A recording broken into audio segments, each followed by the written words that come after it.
His topic is quantum entanglement, and other speaker is Dr.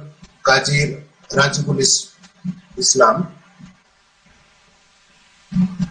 Assistant Professor, Department of Physics and Astronomy, University of Waterloo, Canada. His topic is quantum information processing. Hello.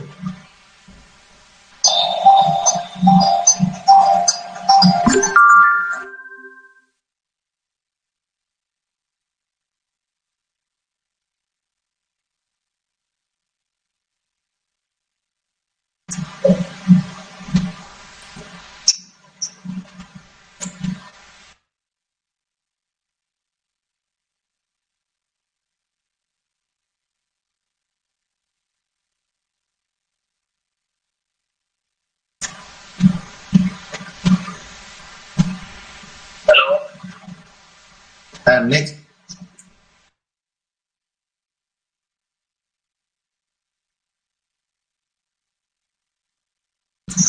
for the smooth running of the program, we request the participants to follow some instructions. Kindly use your ear and headphones for better quality of sound during all the sessions. During the whole talk, please disable or mute your microphone and video in the Google Meet. If you have any question, write down in the chat box with name and email ID and wait for the moderator to respond, and only then unmute yourself. Kindly do not press on press now icon. This is very vital. You must be careful of not sharing your screen. If you are not able to join the Google Meet lobby, you can watch the live session on your YouTube channel. The YouTube channel link is there and it is provided to all the participants. Don't post anything in YouTube other than query on related topics. Don't write your identity. Don't write good morning, good evening like that. Pin the presenter to see his or her screen only.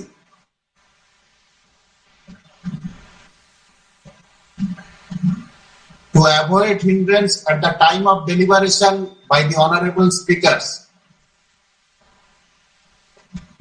if anyone will unmute his or her microphone in the Google Meet during the lecture, or anyone will enable video in the Google Meet during the lecture,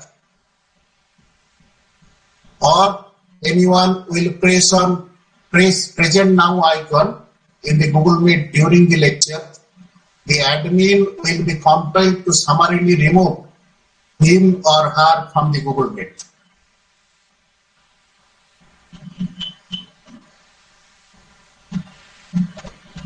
Then don't be frustrated. Please bear with us, and then you can avail the YouTube link and follow the lectures on YouTube live streaming.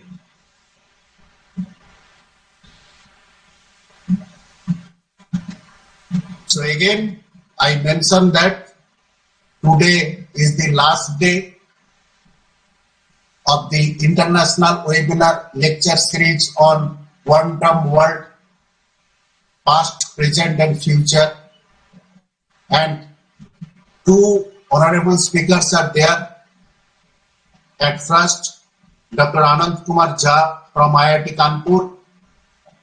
He will deliver his lecture on quantum entanglement, and the last speaker is Dr. Kazi Rajibul Islam, Department of Physics and Astronomy, University of Waterloo, Canada.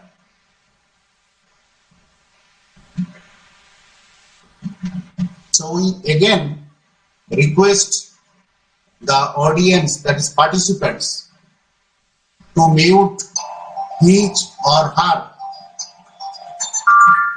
microphone.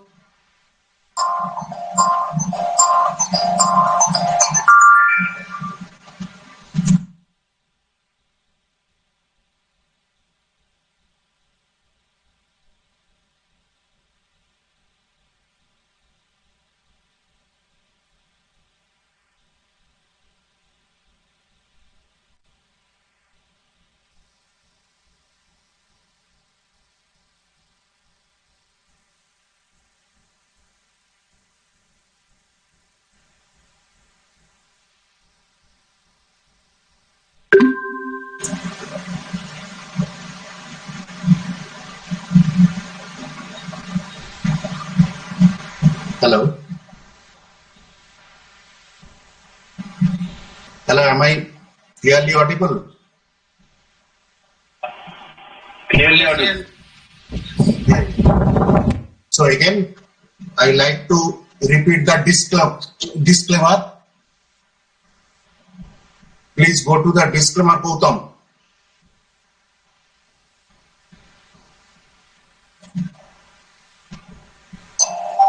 That kindly use ear or headphones for better quality of sound during all the sessions. During the whole talk, please disable or mute your microphone and video in the Google Meet. If you have any question, write down in the chat box with name and email ID and wait for the moderator to respond, and only then unmute yourself. Kindly do not press on present now icon. You must be very careful of not sharing your screen. If you are not able to join the Google Meet lobby, you can watch the live session on our YouTube channel. YouTube channel is provided to all the participants. Don't post anything in YouTube other than query on related topics. Pin the presenter to see his or her screen only. To avoid any type of hindrance at the time of deliberation by the honorable speakers, the disclaimer is, if anyone will unmute his or her microphone in the Google Meet during the lecture, or anyone will enable video in the Google Meet during the lecture, or press on present now icon in the Google Meet during the lecture, the admin will be compelled to summarily remove him or her from the Google Meet. But don't be frustrated then. Please bear with us. You can follow the lectures on YouTube live streaming.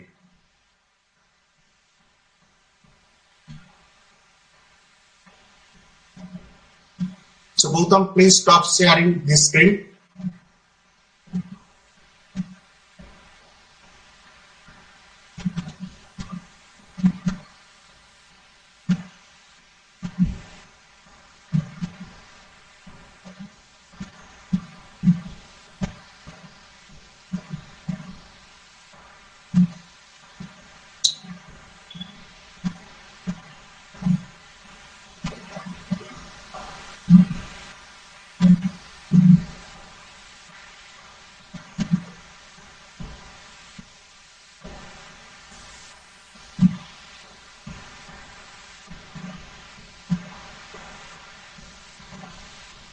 So Principal Sir, may I start now? Yeah, start. You can start. Welcome everybody. Today is the last day of our international level webinar from lecture series on quantum world, past, present and future. Lecture series 1 and lecture series 2 were held on the 3rd and the 8th July 2020 respectively. In the first day, Professor S. Lognathan and Professor Ajay Bhatta enriched us with their excellent deliberation focusing on the history of quantum theory and evolution of quantum mechanics. In the second day, Professor Syamal Bhadro nicely shed special light upon the nonlinear phenomena in optical fiber and mentioned the features related to the photonic crystal. Professor Vijay Krishnadas started from vacuum fluctuations and ended to the fundamentals of the recent development of integrated quantum photonics through his unique way of presentation. Today we are delighted to have two brilliant scholars of eminence of our country, ardent researchers with commendable research in their respective fields. One is Dr. Anand Kumar Jha and another is Dr. Rajibul Islam. Dr. Jha has already joined us. Dr. Islam may join us at 6:30 p.m. So, before going to the technical session, I request our Honorable Principal to deliver the inaugural speech of the concluding part of this international webinar lecture series on quantum world, past, present and future. So over to you, sir, Principal, sir. Thank you, Dr. Pradipta Panchadai. Good afternoon, everybody. It's our last day of international lecture series through webinar. The Department of Physics, UGPG, they have the faculties, the staff, they have organized this lecture series, and today is the last day. Today we have Dr. Anand Kumar Jha of Kanpur IIT and Dr. Kazi Rajibul Islam of University of Waterloo. As you know, the topics you know, and the Department of Physics, which have organized this webinar, international webinar, is very much essential. As you know, the study of physics is very much essential for to know, to invent everything of this physical nature. And in this pandemic situation, the departmental teachers, they have taken a lot of pain to organize this international webinar.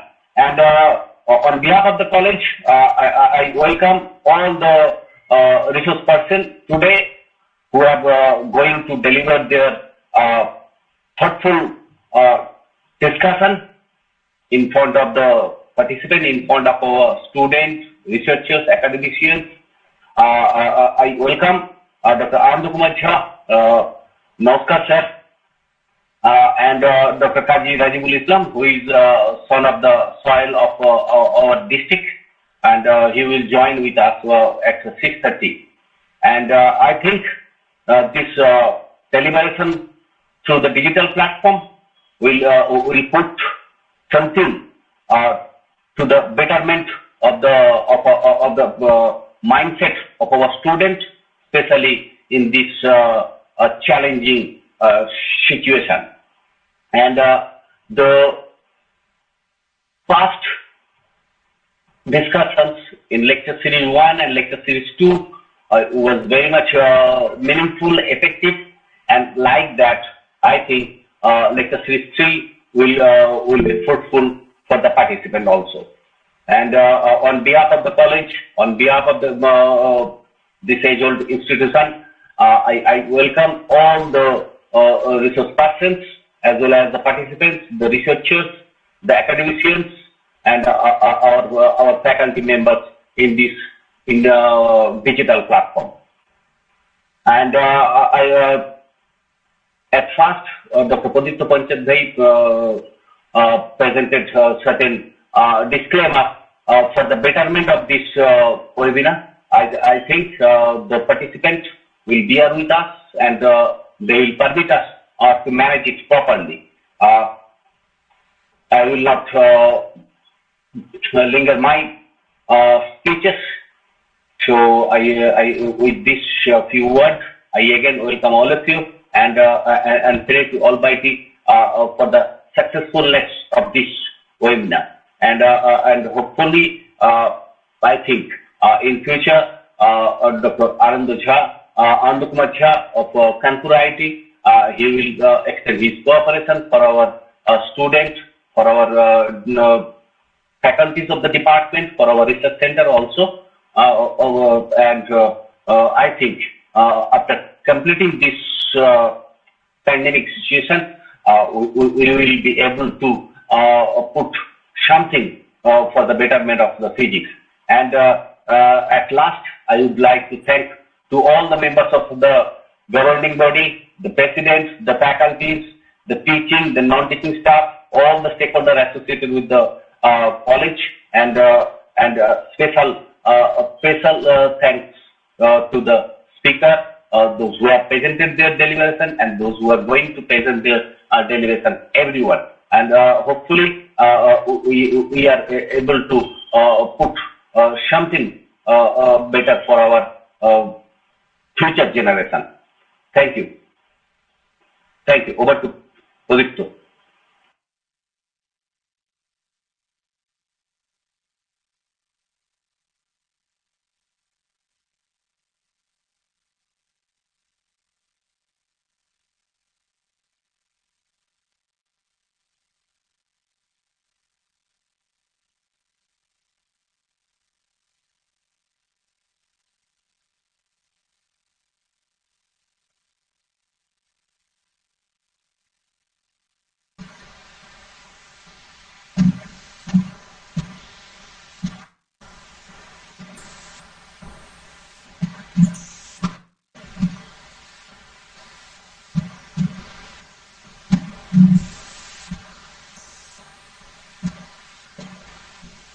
Here,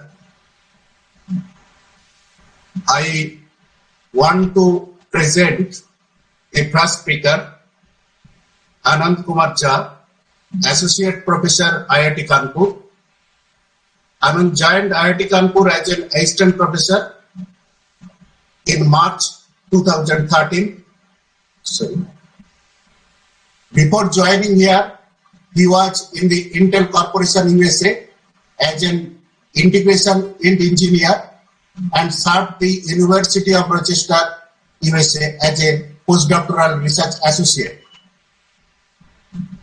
His PhD in optics 2009 in the Institute of Optics, University of Rochester, USA. Doctoral advisor was Professor R.W. Boyd, pioneer in the field of nonlinear optics and quantum optics. Dr. Anand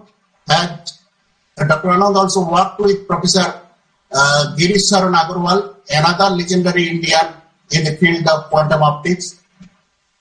He completed his 5-year integrated MSc in Physics 2002 from Indian Institute of Technology, Kharagpur. His research interests are in quantum optics and quantum entanglement, quantum information, and foundations of quantum mechanics. And several awards are mentioned. Anand secured Outstanding Dissertation Award of the University of Rochester 2010, Excellence in Teaching Award, University of Illinois 2003,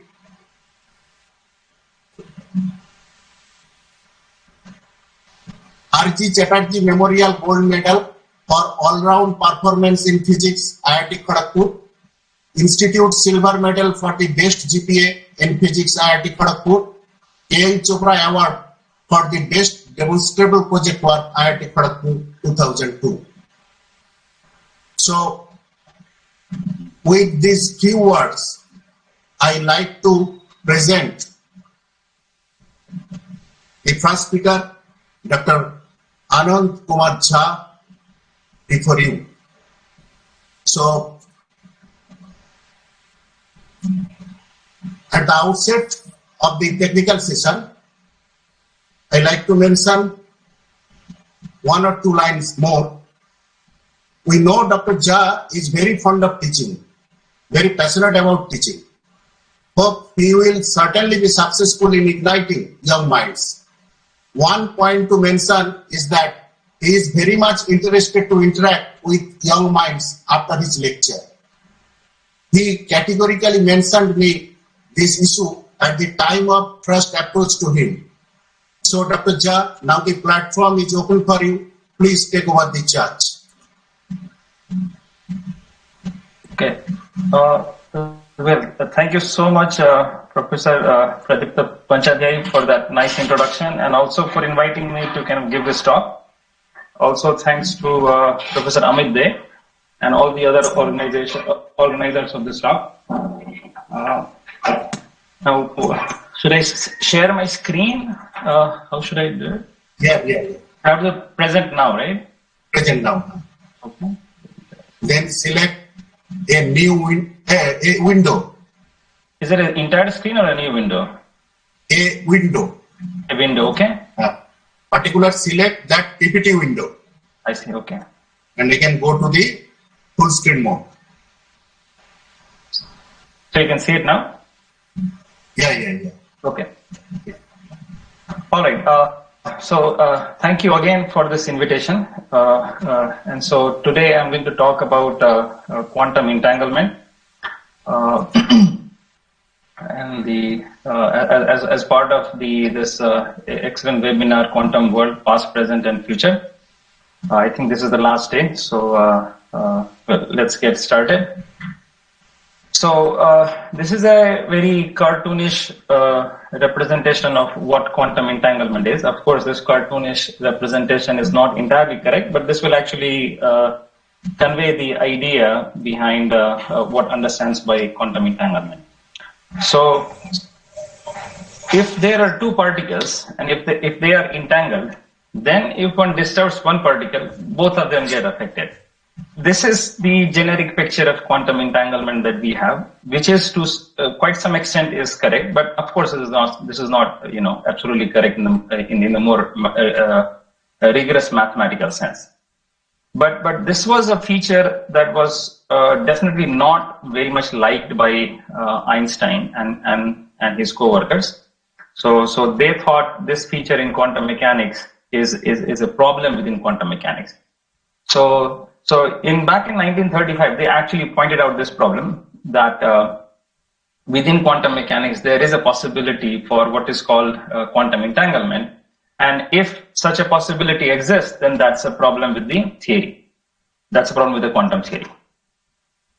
Now, I will just present the exact argument that was presented by EPR, that is Einstein, Podolsky, Rosen, and this is referred to as the EPR paradox. But what exactly it is that I will kind of present now. So, first of all, this is very basic quantum mechanics. In the very, very basics of quantum mechanics, we have position, momentum, uncertainty relation.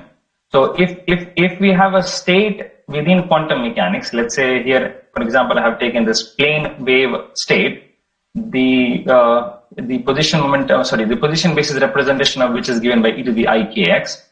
So for such a state whose wave function is given by this, the momentum is fixed. That of course we know it's going in a certain direction, so its momentum is k, or rather h bar k. Now, what about the position of position of any particle having this wave function? So the position of the particle having this wave function is completely uncertain. That it can have any position, but its momentum is perfectly fixed. Now, on the other hand, if you take a diffracting wave, which is diffracting like this, coming from a point. So suppose this point is this is the x direction. So suppose this point is, or this hole is at x equal to a, and this is the diffracting wave coming from that hole. So now for this wave or this particle in this kind of a state, we know for sure the position is x equal to a. So its wave function can be to a certain extent can be represented as this delta, which is the Dirac delta x minus a. That says the position of this particle is known, fixed, and it is actually a. But what about the momentum of this particle? This is completely unknown. Could be in any direction. So this is one particular example of what is in general known as the uncertainty relation, okay? Which says that if there is a particle in a quantum state and if there is an uncertainty delta x I'm hearing my own echoes, so I don't know if this can fix, but okay, I'll just continue. Please stop your microphone. Okay, so yeah, so this is the statement of the uncertainty relation, which says that for a particle in any state, if the uncertainty in x is delta x and the uncertainty in momentum is delta p, then the product of the uncertainties has to be greater than h bar by 2. And so these are the few examples of that. That okay, at least in this example, the uncertainty in momentum is 0, and the uncertainty in position is infinite. In this example, uncertainty in position is 0, but the uncertainty in momentum is infinite. But in general, the uncertainty in x times the uncertainty in p has to follow this relation. This is called the Heisenberg uncertainty relation. This is the very basic first principle of quantum mechanics. So far, so good. Then Einstein, Podolsky, and Rosen, then they consider another example. And this example was they constructed a wave function like this, psi x1, x2. This is the wave function, joint wave function of two separate particles. Okay, so maybe there is a particle. There are two particles which interacted in the past, and then they went into two different directions.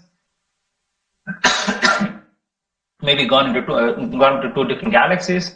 So they wrote the wave function, or the joint wave function of these two particles, psi x1, x2, as this.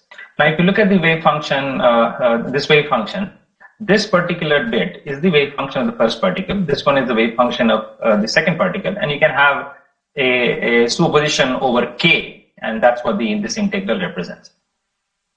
So again, this wave function means that the first particle has a fixed momentum, and that is k. This wave function means that the second particle has a fixed momentum, and that is minus k.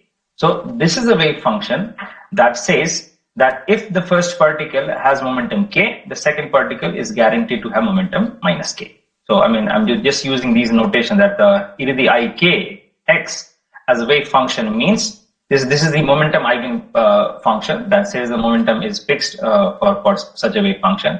This is the position eigen function for which the position is fixed. So if I write the joint state of two particles in such a manner, this means that if the first particle is found in momentum k, second particle is guaranteed to be found with momentum minus k. Again, that is also fine. Now, it turns out that you can write this wave function in this manner. So this is the same function just written in the position basis. Now, this was in momentum. Now, if you are able to write the wave function like this, then the interpretation goes as, this is the momentum eigenkette of the first particle, and this is momentum eigenkette of the second particle. So this means that if the first particle is found at position x, the second particle is guaranteed to be found at x plus a. Okay. Of course, the first particle can be found at any x because there's an integration over x, there's a summation over x. But if the first particle is found at some x, then the second particle is guaranteed to be at x plus a. So if I write the wave function like this, again, I should mention here that again this particle can be first particle can have any momentum because there's an integration over k. But again, if the first particle is found to be having momentum k, then the second particle is guaranteed to be having momentum minus k. So if I write the wave function in this manner, that means that the momentum, once we know the momentum of the first particle, then the momentum of the second particle is completely known. Okay. At the same time, since these are the same state, at the same time, if I know the position of the first particle, then the position of the second particle is completely known. So the interpretation comes from this wave function is that the conditional position uncertainty of the first particle times the conditional position uncertainty, momentum uncertainty of the first particle, this can be less than h bar by 2. Actually, in this example, this product is 0. Because when I'm writing the wave function like this, then knowing the momentum of the first particle, I already know the momentum of the second particle. Or knowing the momentum of the first particle, knowing the position of the first particle, I already know the position of the second particle. So the conditional uncertainty in momentum is 0. Conditional uncertainty in position is 0. So at least in this example, this product can actually be even 0. So this was pointed out by EPR, Einstein, Podolsky, Rosen, that here is the first principle of quantum mechanics that says that a particle, if it has fixed momentum, it can't have fixed position and vice versa. But in this example, the conditional uncertainty of the first particle or the second particle, it seems by knowing something about the second particle, I can just figure out what is going on with the first particle. So this is some kind of like a non-local correlation. And this is in violation of the very basics of quantum mechanics, which is this uncertainty principle. And then they said that this is a problem within quantum mechanics. And that led them to kind of question that if is quantum mechanics even complete, or maybe it is actually incomplete. And then they said maybe it requires additional hidden variable to actually explain these kind of measurement results. So they basically hinted that, well, the current quantum mechanics is incomplete, and maybe we need some more additional theory, additional variables within the quantum mechanics to make it complete. Okay. So this was the starting point of entanglement. Now, before I get into explaining this more, I just want to kind of make sure, and the connection with the real experiments, that such sources have now been kind of realized in the lab, and this is no longer just a theory and paradox people can actually see in the lab. And the one of the very most often used source is what's called parametric down conversion. This is a non-linear optical process that happens in of course, non-linear optical crystal. These are some crystal. And the basic process is basically you have a UV photon coming in. The crystal absorbs that UV photon. It goes to a excited state, metastable state, and then comes down to the ground state by emitting two separate photons. That's called signal idler. The incoming thing is called POM. The name is just for the historical this name is for given. So the point is one UV photon or any photon is absorbed, and in turn, two photons are emitted, signal idler. Now, these two photons are actually entangled. Again, what that means, that I will get in a moment, but these two photons are found to be entangled, and this is one of the most used source of entangled photons in the labs around the world. And whenever we are talking about entanglement, we always talk for what is called coincidence detection.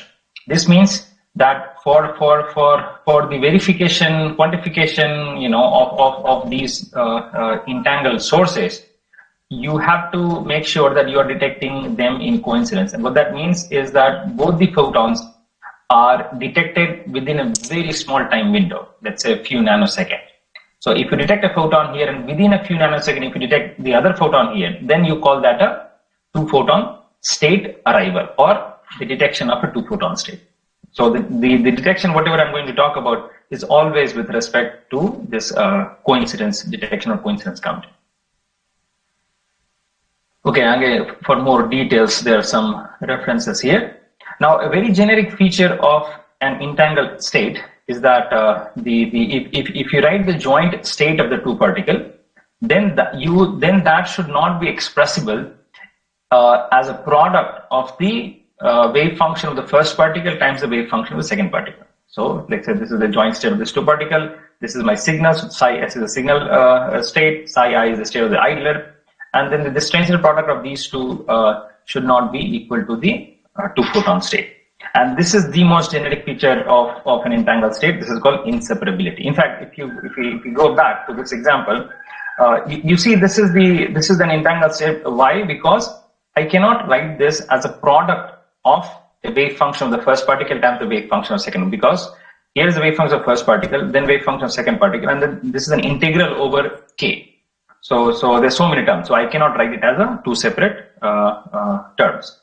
So that is the generic feature of any entangled state, and it's called inseparability. Okay. Back to parametric down conversion. So you do produce these entangled photons here, and the reason behind and what actually leads to the entanglement of these photons is that in parametric down conversion, the photons do follow conservation of momentum, conservation of energy, and conservation of orbital angular momentum. That I will get in a moment. Now, what does conservation of momentum means? It means that the sum of the momenta of the signal idler photons has to equal to the momentum of the pump photon. Of course, the signal can have any momentum, idler can have any momentum value, but the sum has to equal to the momentum of the pump photon. Similarly, the energy of the signal plus the energy of the idler photon has to equal to the energy of the pump. But again, the signal individually or the idler individually can have any energy value. But again, the thing is that their sum has to equal to the pump energy. So even for a monochromatic pump, this thing can be highly non-monochromatic. Again, this is very highly non-monochromatic. The only condition is that the sum of these two has to equal to the energy of the pump. The third thing that these guys follow in down conversion is called conservation of orbital angular momentum. That means the orbital angular momentum, the sum of the orbital angular momentum of signal idler has to equal to the orbital angular momentum of the pump. Now, I think many of you, the students, many of you may not be aware of the orbital angular momentum of a photon. So I'll have a very quick, 30-second description of what we actually mean. So there are certain electromagnetic modes. For example, the mode coming out of a laser is also an electromagnetic mode. So you can have several certain other modes, which are again solutions of Maxwell's equation or sometimes paraxial Maxwell's equation. In that kind of mode, if you integrate the field over enough range such that the total energy is h bar omega, then for that much energy, the total orbital angular momentum turns out to be h bar L. So then you interpret for such field, and these are called Laguerre-Gaussian modes. Laguerre-Gaussian fields are one such example. So for such field, you find that for every h bar omega energy of the photon, the total orbital angular momentum carried by these photons is h bar L. So this is and again I should mention that L here is discrete, that it takes the integer value. It can also take the negative integer value. Okay, so you get the conservation in orbital angular momentum as well. Now, parameter conversion is not the only process to produce these photons. There are other processes called four-way mixing. This is also a non-optical process that also produces entangled photon. There are processes in other physical systems like superconductor, semiconductor, quantum dots. I mean, several. There are so many ways of producing entangled photons, entangled atoms, entangled whatever you can name. There's so many. But again, I'm not going to go to any of those. I will focus on parametric down conversion only, and will try to convey what entanglement is and what are the applications that people are thinking that's possible in the near future. Okay. So before I get into exactly the details of entanglement, just some broad thing on what are the types of entanglement that one studies and one has. So you can have entanglement in position momentum. We have discussed this a little bit in the introduction to that EPR paradox. So this says if the conditional uncertainty, when we say entanglement in position momentum, what we mean is that conditional uncertainty in position and the conditional uncertainty in idler, conditional position uncertainty and the conditional momentum uncertainty has to be less than h bar by 2. That means it's entanglement position momentum. We can similarly have entanglement in time and energy. Same thing, same deal here. The conditional uncertainty in the arrival time and times the conditional uncertainty in the energy, that can be less than h bar by 2. Similarly, you can have entanglement in angular position and orbital angular momentum. Again, for those who are not that aware, when I say I've already explained what is angular momentum and what is angular position. Just like position, you can also have an angular position. Here I have this kind of angular kind of slit, which is at angular position phi with some angular width alpha. So this is what we mean by angular position. And just like position and momentum form Fourier pair, angular position and orbital angular momentum, they also form a Fourier pair. The difference this time is that this is a discrete Fourier relation. Okay, these are all what's called continuous variable entanglement, because position, of course, is a continuous variable from -infinity to infinity and that varies in a continuous manner. But you can also have entanglement in discrete variables. For example, polarization is a degree of freedom, or spin is a degree of freedom. These are the two-dimensional degrees of freedom. So they can lead to two-dimensional entanglement. So it will be easier. Again, I have already explained a little bit on what's position momentum entanglement. That means entanglement in the continuous variable system. But let's also look at in some detail now as to what is entanglement in the polarization basis. So if let's say actually in this process of parametric down conversion, suppose you are producing a state psi, and if that state is written like this, then this is a superposition of two particle state. Here, this is a way of writing a two particle state, and this means the state of the signal is horizontally polarized and the state of the islet is also horizontally polarized. Now, this is a two particle state, and this whole thing is a superposition of two different two particle states. So if you find the system to be in this state, you find that both the signal and islet, both these photons, have horizontal polarization. But if you find the system to be in this state, you find that both of them have the polarization of both of them is vertical. So the interpretation is, if you find the signal to be horizontally polarized, islet is guaranteed to be horizontally polarized. And if you find the signal to be vertically polarized, islet is guaranteed to be vertically polarized. Now, just express the same wave function in a different basis. Let's say 45 and minus 45 degree basis. The 45 and minus 45 degree basis are related to H and V by this transformation. So if you simply do this transformation, what you find that this same state can be expressed like this in the 45 minus 45 basis. Now, if you are able to do that, then just like here, what you can interpret is that whenever the signal is 45 degree, islet is also 45 degree, and whenever the signal is minus 45 degree, islet is also minus 45 degree. So the thing is, if you write the state like this, then you can also write it like this. This is kind of guaranteed through this transformation. Okay, now we will do certain experiment, or we'll have certain experimental outcome, and we will try to kind of explain it using quantum mechanics, or quantum mechanics that doesn't use non-local correlation as was pointed out by EPR, and then that way we'll try to kind of understand what entanglement is. This is a kind of indirect way of understanding entanglement, but hopefully this will be this way I will be able to kind of convey the thought better. So here is a source. This is a 2-photon entangled source. And then here is another source, which are two independent sources. So I have, let's say, this is a source that emits two entangled photons, but this is a single photon emitted. This is also a single photon emitted. These are kind of independent, but again, you can have some correlations between them. You can have, in fact, as many correlations between them. And this is what's called the hidden variable model. So since Einstein, Podolsky, and Rosen were kind of pointing out that maybe quantum mechanics is incomplete, with some other hidden variable, you can actually explain things and you don't really require wave function. So we will try to see if a non-wave function approach can also explain what we see experimentally. Okay. So let's say this is one measurement outcome. So somebody does the experiment and tells us that here is the measurement outcome. What is the measurement outcome? The measurement outcome is that if in the experiment, whenever they find signal photon to be horizontally polarized, islet photon is also horizontally polarized. Now, and whenever signal photon is vertically polarized, islet photon is also vertically polarized. Now the question is, what is the theoretical description that we can have so that this explains the measurement outcome? So quantum mechanics, the wave function approach, will say that, okay, if the wave function or the state of the two particle is this, then we will get this measurement outcome, and that we can see. If I write the wave function like this, then I see that whenever signal is horizontal, islet is horizontal. Whenever signal is vertical, islet is vertical. Fine. So do we really need quantum mechanics to explain this measurement outcome? Definitely not. We can actually do it using two independent classical sources. And how do we do it? Just by making these two rules. What are these rules?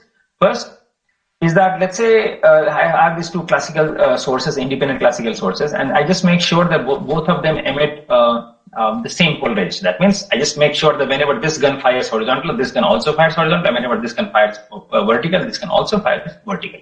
And the other rule I make is that 50% of the time, both the guns fire horizontal, and 50% of the time, both the guns fire vertical. So with this simple rule, I am also able to kind of reproduce this measurement outcome. So the question is this entanglement then? And the answer is no. Okay. So for this measurement outcome, I definitely do not require even the concept of entanglement, because using two independent classical sources, I should be able to explain this result.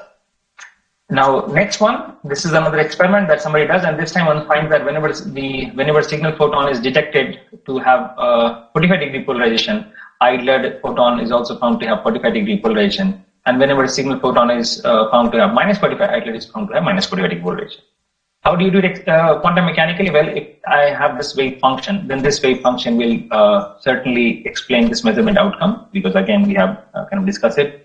Can you do it classically using this kind of model? Of course you can do. Again, very similar, these three rules, that both photons emit simultaneously and emit the same polarization. 50% of the time, both sources emit 45 degree, and 50% of the time, both sources emit minus 45 degree. And then I should be able to kind of reproduce this outcome. So is this entanglement? Of course, no. Okay. This is the, here is a measurement outcome, and this time it says, the experimenter finds that whenever signal photon is found to have horizontal polarization, idler is found to have vertical. Whenever signal is found to have vertical, idler is found to have vertical. Sorry, I said it the other way. So whenever signal is horizontal, idler is horizontal. Whenever signal is vertical, idler is vertical. At the same time, whenever signal photon is 45, idler is also 45. And whenever signal is minus 45, idler is also minus 45.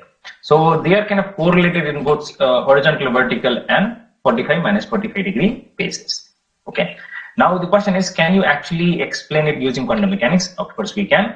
And what is the wave function? This is the wave function. That's HHVV. And we know that this wave function can also be written like this. Hence, this wave function say whenever signal is horizontal, idler is horizontal, or whenever signal is vertical, idler is vertical, or equivalently whenever signal is 45, 45 minus 41 is 45. So nicely correlated. But can you have two sources and a set of rules that will produce such outcome? Or can two independent classical sources also produce such correlation? What are those rules? And again, maybe the very first thought that comes that, okay, maybe this time 25% horizontal, 25% vertical, 25%, 45, 25% minus 45 will actually do the trick. But that will actually not work. Because whenever you have 45 degree polarized, that also means a 45 degree polarized light in quantum mechanics is also has a 50% chance of being horizontal and also 50% chance of being vertical. Now, because of that, you just cannot have this tight relation in both horizontal, vertical, and 45 minus 45 degree basis. So again, usually whenever I kind of give this lecture in a real, when I see the audience, I throw this as a kind of a challenge and kind of force them to think for a while. And the point is that you just cannot come up with any set of rules that will actually produce this. So this kind of theoretical model is just not able to produce this kind of outcome. But quantum mechanical wave functions are able to explain this kind of wave function also. So if a theory has to be a theory, it has to explain all the experimental results. So these are the kind of results that this kind of model was not able to kind of explain. And so the question is this entanglement? So yes, this exactly is what one means by entanglement. And what that is, that means the correlation in two conjugate bases, two separate conjugate bases. If we have correlation, then that is entanglement.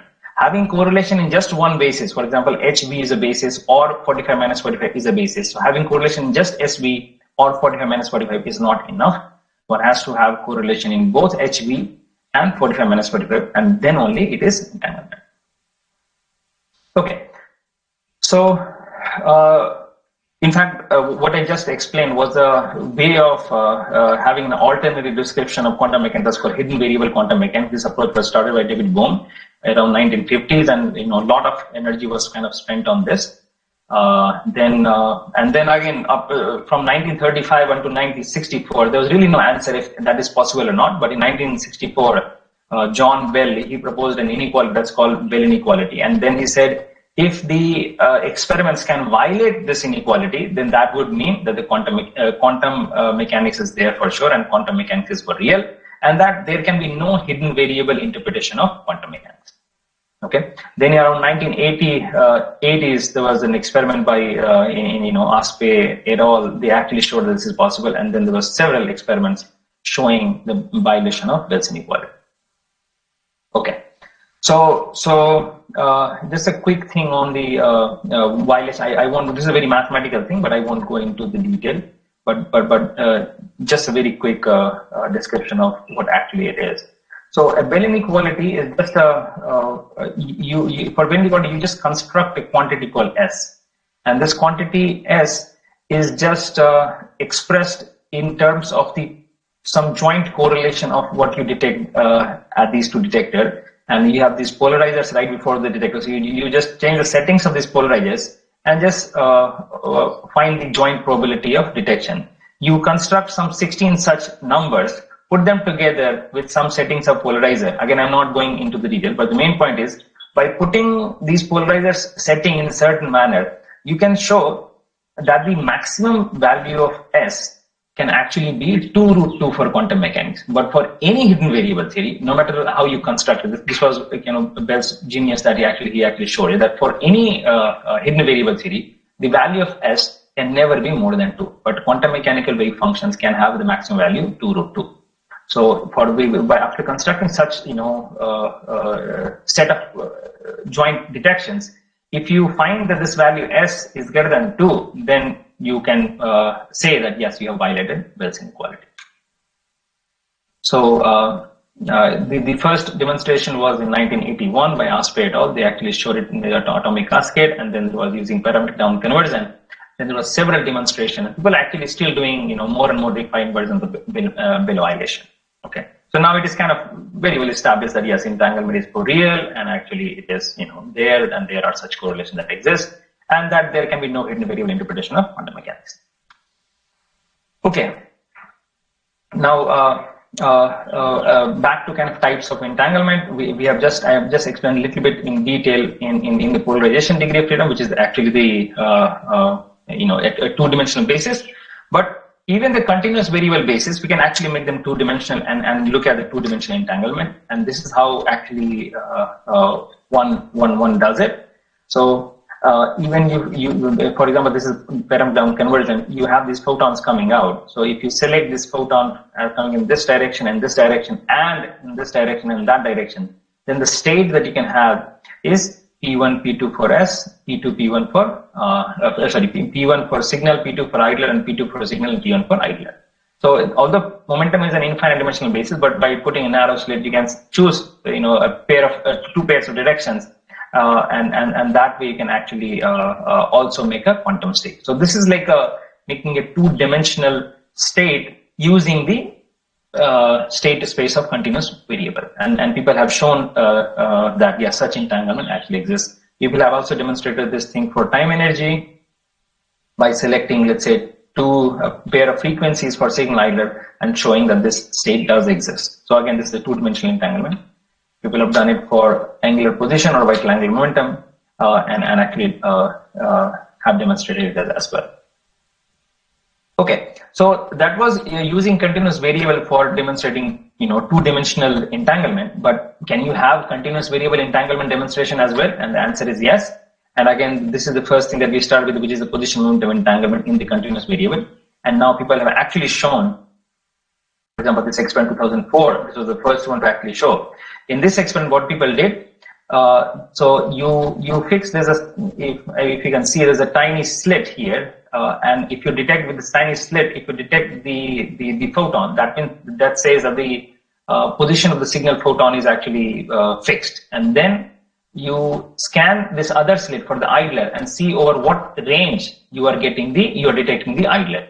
And this was the kind of plot you had for that. And the width of this plot is basically what is the uncertainty in the position of the idler. Similarly, you can also detect the momentum of the signal, and based on the momentum detection of signal, you can ask, what is the probability of detecting the momentum of the idler, and then you plot them and you find this to be the distribution. So the width of this distribution is basically the momentum uncertainty of the idler photon. Again, conditioned on the fact that momentum of signal has already been measured. This is the conditional position uncertainty of idler given the fact that signal has already been measured. And people did find that this conditional uncertainty product is less than 0.06 h bar, which is of course less than h bar by 2. And this actually showed that yes, there is a violation of this conditional Heisenberg uncertainty, and hence this shows that what Einstein, Podolsky, Rosen was kind of pointing out, that actually can be detected in the experiments for real. Then there have been a demonstration in the time energy basis as well. Again, this is a little difficult to kind of, again, this experiment, the numbers are a little difficult to kind of explain, but yes, in time energy also people have done that experiment, but not as conclusively as in position momentum. There has been demonstration in the angular position orbital angular momentum as well. And there people have shown that the conditional uncertainty of the angle and orbital angular momentum is 0.15 h bar, again, which is less than 0.5 h bar. So that's a clear demonstration of angular position, orbital angular momentum, in a time energy, position momentum, these continuous variable entanglement that people have shown. Okay, so this was, so far it was the introduction of what actually is entanglement. And I have tried giving, very, very basic description. Of course, this field is very, very mathematical, and from people from mathematics, computer science, they're all getting into it and discovering new things. But now I will kind of switch gears and just point out certain things about what are the things that people can actually do with quantum entanglement, other than the foundational aspect in quantum mechanics and quantum entanglement in general. What are things one can actually do? And now people have realized that yes, this entanglement is actually a resource, and several things that can actually be done. So first thing is quantum lithography. Now lithography, some of you may be aware, when you write a pattern, for example, when for example, the chips that Intel makes or any semiconductor company actually make, all they do is write a very fine pattern on the silicon semiconductor. Now, in order to write a pattern, you have to have something that actually does it, so fine pattern. And typically, the way it is done is that you make interference pattern from light and burn a semiconductor surface, and then that's what becomes the pattern in the semiconductor. But again, light, the minimum the minimum size pattern that you can write is kind of dictated by its wavelength, and you can't go lower than that. So that is a typical lithography thing. Now, what is quantum lithography? So before we get into quantum lithography, I just want to point out one effect that people know with entangled photon, which is called Hong-Manley effect. So in this effect, you have these two entangled photons produced from pattern down conversion. They come and get mixed at a beam splitter, and then they go to these two detectors. Now, when these two photons are arriving at the beam splitter, there are four possible ways in which they can go to the detector. One is that this photon goes this way, other photon goes this way. Second is this photon gets reflected and goes here, and the second also gets reflected and goes there. Third possibility, both of them gets, so one gets transmitted, the other one gets reflected, and then the one gets, first one gets reflected and the second one gets transmitted. So this is the four possible ways in which if you have two photons coming, they will reach this detector. But if the two photons are entangled, then it turns out that these two possibilities are not possible. You are left with only this possibility, especially when there is no separation. There is no difference between the path lengths of these two photons coming from the crystal up to the this beam splitter. And in this case, when this the difference in the path length is actually zero, you find that the coincidence count is zero. That means in this case, either both the photons are going there or both the photons are going there. So there is no possibility that one goes here, one goes there. And that's why you see no coincidence. And of course, if you change this, if you introduce some delay, it's a separation between the two paths, of course, then we'll start seeing coincidence. So vanishing of the coincidence count when these two paths are exactly equal for entangled photons, this effect is called Hong-Manley effect. And as a result of this effect, what do you find? Both the photons that arrive at the beam splitter either go this way or go that way. Okay, this is also called bunching of photons. Now, how can you use this this effect? So let's go back to this lithography. Basic in the lithography setup, you have a light beam. That light beam gets divided into two. Then you interfere this light beam. That will make an interference pattern, and that interference pattern is what gets written on a substrate, and that is the lithography. So in a classical lithography, you have, you can call it the classical or just photon one by one. So one photon comes, it can either go this way or that way. That's why I have, this is brighter, this is kind of not so bright. This says that either photon goes this way or goes that way. And then it kind of interferes, and the kind of pattern it writes as an intensity is 1 plus cosine 2kx, where k is 2 pi by lambda. Lambda is the wavelength. Now, if you have these two photons, these two entangled photons coming here, then from Hong-Manley effect, we know that both of them will go either this way or both of them will either go that way. And if then you make them interfere and detect them using what is called two photon absorption, then what you find is that the pattern they write is 1 plus cosine 4kx. Okay, k is again 2 pi by lambda. Lambda is the same wavelength. Okay, so with the same wavelength, classically, this is the fringe pattern you can get. But again, with the same wavelength, if you have two entangled photons, then you can write twice as many patterns.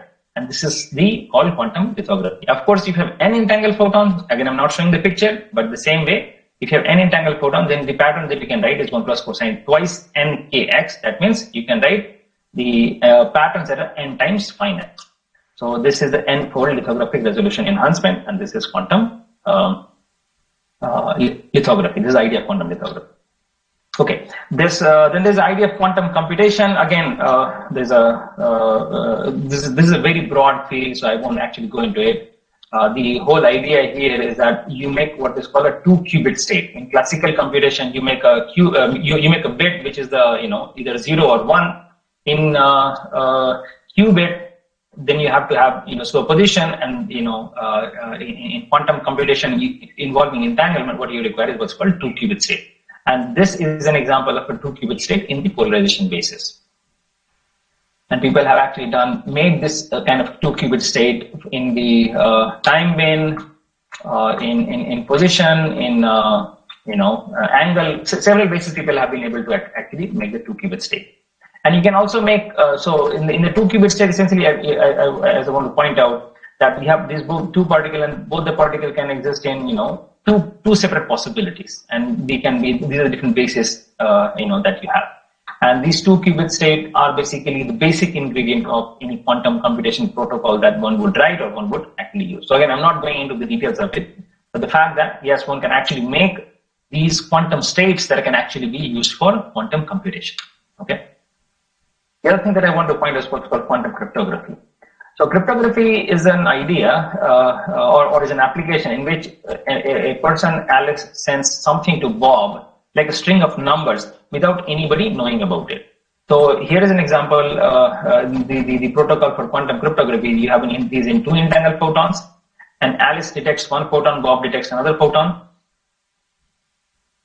Now, so what they share is this entangled state, and then they do certain things so that at the end of it, they both, Alice and Bob, will share a string of number without anybody else knowing about it. And this is what I'm actually going to show you through a very simple example. So suppose this is the state that Alice and Bob are sharing. This is the same entangled state that I have been kind of repeating again and again. Now this time, instead of putting 1 or 2, I'm just putting Alice and Bob. So this is H Alice, H Bob.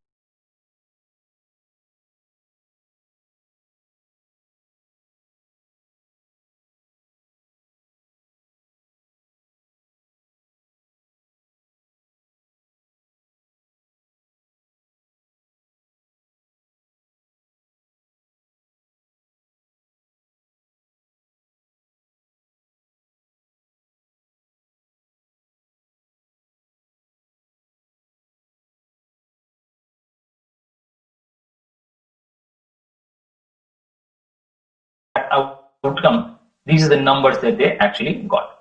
So up until now, they have no idea, Alice has no idea as to what Bob got, and Bob has no idea what Alice actually got. But after this, they will actually start talking over classical channel, okay? But on the classical channel, let's say a telephone, they don't talk as to what actually is the number that they got. They will only talk what is the basis they used in each measurement, okay? So it's like, Bob is going to ask actually, okay, so the first time, which basis did you use? Now Alice says, I used DA basis. So now Bob finds that, okay, his basis is HB. So for this measurement outcome, they will just completely discard it, okay? Second time, Bob asks and Alice says, okay, I use HB. Bob says, okay, I also use HB. So let's keep this measurement result. So they will keep this measurement result. Similarly, third time, they have different bases. So they will discard it, again discard, keep, this way they'll go on.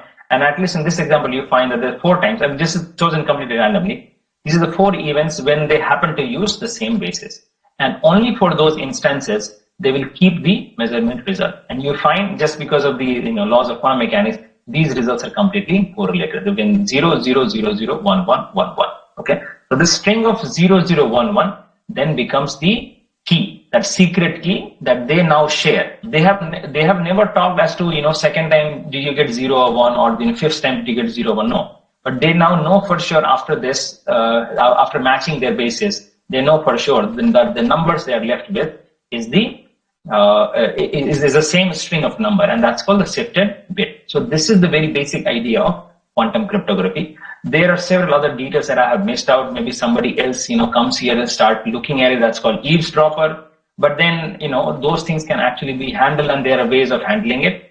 But the point is that, the quantum cryptography is said to be perfectly secure because of, these laws of quantum mechanics, superposition principle again, and no cloning theorem. This I have not talked about, but the superposition principle and no cloning theorem, these are the ones that actually make it perfectly secure, completely secure. But completely secure here doesn't mean that they will always be able to do it. But the point is that if somebody kind of tries to eavesdrop, then they would actually be able to find out that somebody has actually eavesdropped, and that's why they will kind of discard that cryptography protocol. And then they will keep doing it until they find that no, this time nobody has eavesdropped it, and so they will keep that particular string. And hence, this is a perfect way of transferring or communicating a string of numbers, and it's called quantum key distribution or quantum cryptography engine. Okay. Quantum cryptography to a certain extent has already been actually demonstrated. In 2000 and 2007, this was actually demonstrated over 144 kilometers. So a lot of progress, and in fact, quantum cryptography, I would say, is one technology where people are seeing that maybe in 5-10 years it will become, real application. Right now, a lot of progress has already been made. As of 2017, there was a demonstration of this quantum key distribution from ground to satellite as well, and this was a very good experiment that actually was done. The other application of quantum mechanics is the quantum teleportation.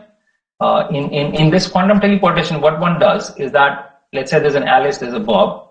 C has a quantum state file, and C wants to send that quantum state to Bob without Bob even knowing about it. So maybe Alice even doesn't know what state C has, Bob again doesn't know, but C should be able to send that state to Bob as it is. And there's something in quantum mechanics called no cloning theorem that says that you just cannot photocopy a state. Just like classical we can photocopy, in quantum mechanics there's no photocopier like that for a generic state. So what is the way in which this can be teleported or sent to Bob? And teleportation here doesn't mean, again, this kind of teleportation that the idea that you have, one can never send any matter, through this teleportation. But what one can send is the state. So maybe you have a particle here and you have a particle here, and the state of this particle can be actually transported or teleported, instantaneously to this particle, but not the particle itself, but this state of fundamental ideas regarding quantum entanglement and applications and figuring out problems. But now we are entering into the interaction session. One standard rule we have to adopt. We shall take question one by one.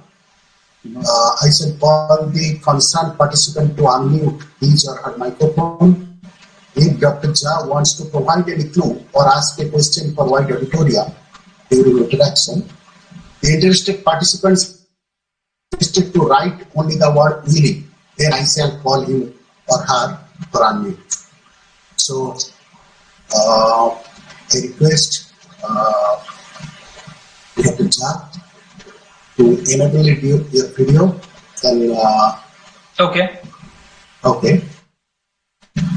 So the first question from Binoy Malakar: is quantum entanglement only for canonically conjugate quantities like position, momentum, energy, time, etc.?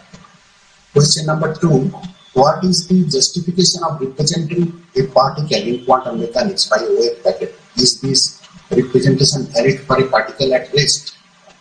So I request Binoy to unmute.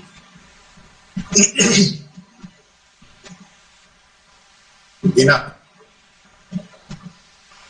Hello. Hello. Hello, Binoy. Am I audible to you? Hello. Hello, can you hear me? Yeah. Can you hear me? Yeah, Dr. Jha. Yes, I can. Yeah. Have you got... Hello? Yes, I Hello? can hear. Please go ahead. Have you got my question? Yes, I have. Okay. So to answer your question, first of all, well, I will answer the second question first, which is that can you represent a particle with the wave function, right? That was your question, right? No. What is the justification? Why not by anything else? Why not? Why only by wave function? Why not by anything else? Well, quantum mechanics, the basic object in quantum mechanics is the wave function, and then one tries to explain everything in terms of that, whether it is a wave or a particle. And that was the idea of Louis de Broglie, who actually proposed, wave-particle duality, that even a particle acts as a wave, and wave-like things sometimes also acts as particle. So a wave function is a mathematical object that can represent or explain both particle or wave. So, is it not due to probabilistic nature of the quantum mechanics? Quantum mechanics is probabilistic, yes. It is of course probabilistic. So, what is the exact answer? Is it due to probabilistic nature of quantum mechanics or due to dual nature or something else? I am not sure about it. I am not clear about it. No, the dual. See, when you go to classical mechanics, if there is a particle, you use Newton's equation. If there is wave, you use Maxwell's equation. Okay, and there in Newton's mechanics, you do it in terms of position or momentum, or in when it comes to wave or Maxwell's equation, you electromagnetic field. But when you have this wave-particle duality, which is the basic thing of quantum mechanics, then you can have either particle or wave. Then you cannot, you can't go back and forth between Newton and Maxwell. You have to explain both at the same time. And the only way to do it is using wave function. Wave function is just a mathematical object, but it has the ability to actually explain both wave and particle through Schrodinger equation and not using either Maxwell or Newton. What will harm instead of wave function by a corpuscular nature of particle? No harm. So see, in experiment in which only particle nature is manifesting, actually just do it using Newton's equation. There's no issue at all. If in situation only wave nature is manifesting, you can do it using Maxwell's equation. No issue at all. But if you have experiments where both particle and wave nature are manifesting, that is a duality, then there is simply no way of doing it using either Newton or Maxwell. You have to use the Schrodinger equation and wave function, and that is the only way. Again, as I was pointing out, there's some hidden variable in quantum mechanics which is along the lines of what you are kind of suggesting. But that effort so far has not been successful. Maybe there is something, but so far that effort has not been successful. And the wave function way of doing things is the only way. Okay. Next part. Now, okay, your second question was about the. No. Is it valid? Is this representation valid for a particle at rest? Yeah, quantum mechanics can. In quantum mechanics, there's nothing called absolute rest. So there's uncertainty and there's nothing called absolute rest. But yeah, it is valid for particle. It is valid for moving particle. There's a relativistic quantum mechanics. So yeah. No. When the particle is at rest, it has zero momentum. So zero momentum means uncertainty in position simply becomes infinite. So can we then apply this Broglie hypothesis, lambda equal to h by p?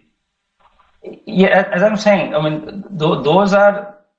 Those are within a theory, these are the pathological cases. Within quantum mechanics, you can't, in any real setup, you can never ever have anything that is at absolute, zero as rest. So again, as a pathological condition, yes, it can be handled, but again, in experimental, you will never ever see, and you can't have that has, rest in that sense. But yes, zero point energy is there. Any small, tiny values, no matter how small, that can definitely handle through that uncertain relation. Okay. Second. Okay. So your second question was about the conjugate variable, I guess. So that is a way of looking at entanglement. That is a way of verifying entanglement, because one can have very tight correlation in a given basis, But until and unless you have a tight correlation in two conjugate bases, that is not entanglement. So, and that conjugate basis can be any pair: position, momentum, time, energy, or orbital momentum, angle, or in spin, or HB 45 minutes 45, and you can come with any conjugate variable, and it will still be true. Okay, for other variables, it should not work. No, if you can, these are the very popular and physically motivated variables, because these are the dynamical variables. That is the quantities whose product should have the dimension of arc second. That is the point. Yes. No, but what I'm saying, if you can come up, if somebody can come up with again a set of conjugate variable, some other set of conjugate variable that corresponds to some physical variable, then you can also have an entanglement corresponding to that. It is not necessary. It is not necessary that the product of those quantities will have to be the dimension of action. Well, it has. Yeah, I mean, of course, you have to have. Those are the basic requirements. See, here we are comparing things with the Heisenberg uncertainty relation, and this is one way of verifying entanglement. So here, this way we are just comparing if it violates Heisenberg conditional Heisenberg uncertainty, then I think then one can say it is entanglement. So the ideas or the assumptions and the rules that goes with the Heisenberg uncertainty, all those rules of course will have to be valid. Thank you. Thank you very much. Thank you. Yeah. We are ready to take second question. Okay. That is Susanto Manna, from Susanto Manna. Question is, in quantum entanglement, is entanglement broken if one photon of the pair of entangled photons undergoes stimulated emission? Okay. So, can you repeat the question? Yeah. In quantum entanglement, is one entanglement broken if one photon of the pair of entangled photons undergoes stimulated emission? Okay. So this example, you're saying there are these two photons, and one of the photons actually go through stimulated emission. So with stimulated emission, do you mean that you become one photon generates two more photon? Is that what is being referred? Susanto, I request Susanto to unmute. Susanto.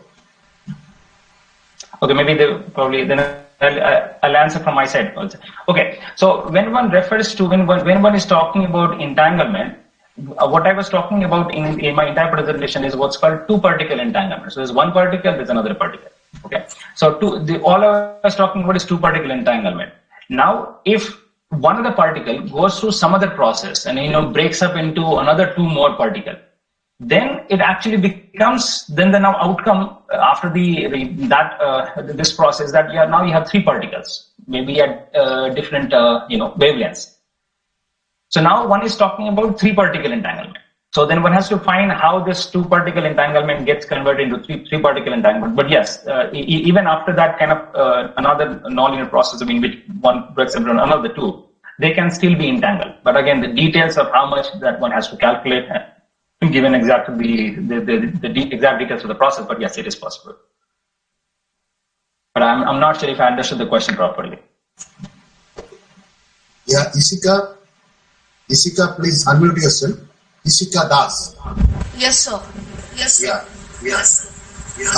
Our question is, would you give an example of teleportation of quantum state from Alice to Bob? Is the vice versa possible, teleportation from Bob to Alice? Yeah, that is from, the Alice can be Bob and Bob can be Alice. So that is no problem at all. If it can be one way, it can also be the other way. So that is, and one would do exactly the same thing that one does for the quantum teleportation. So yeah, it is actually possible. And one would do the same way. Isika, you have this scope to interact with Dr. Jha.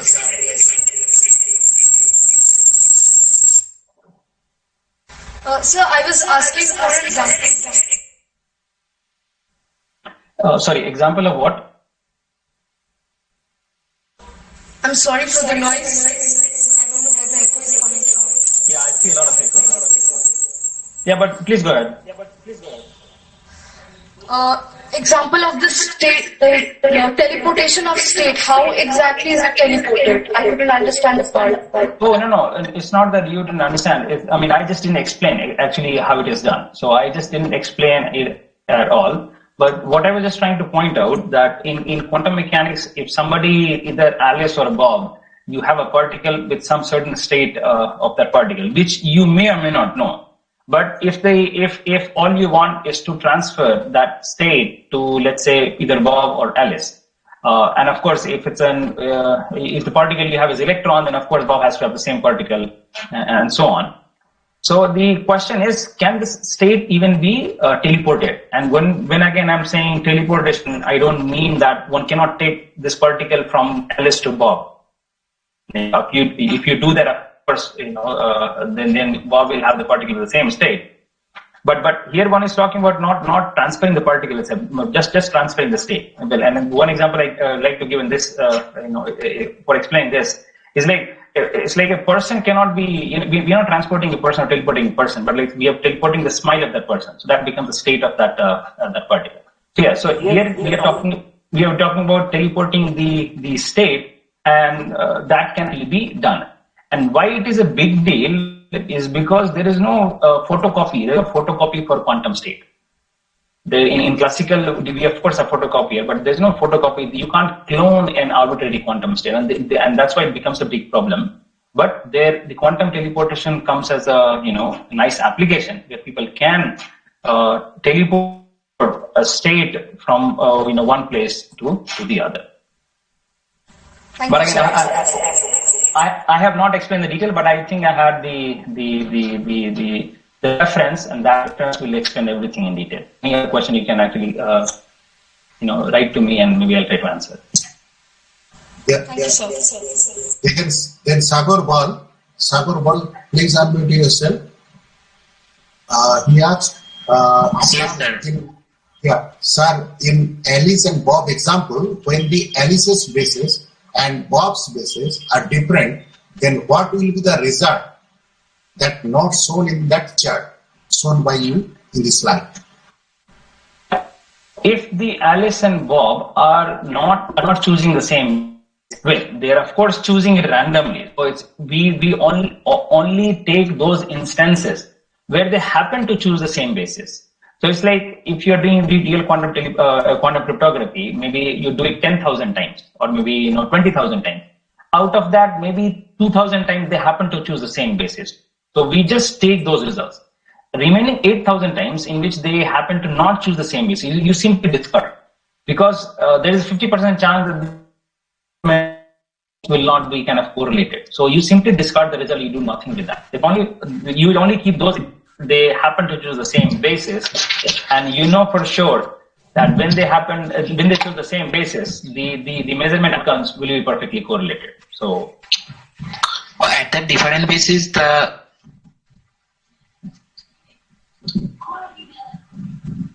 Hello.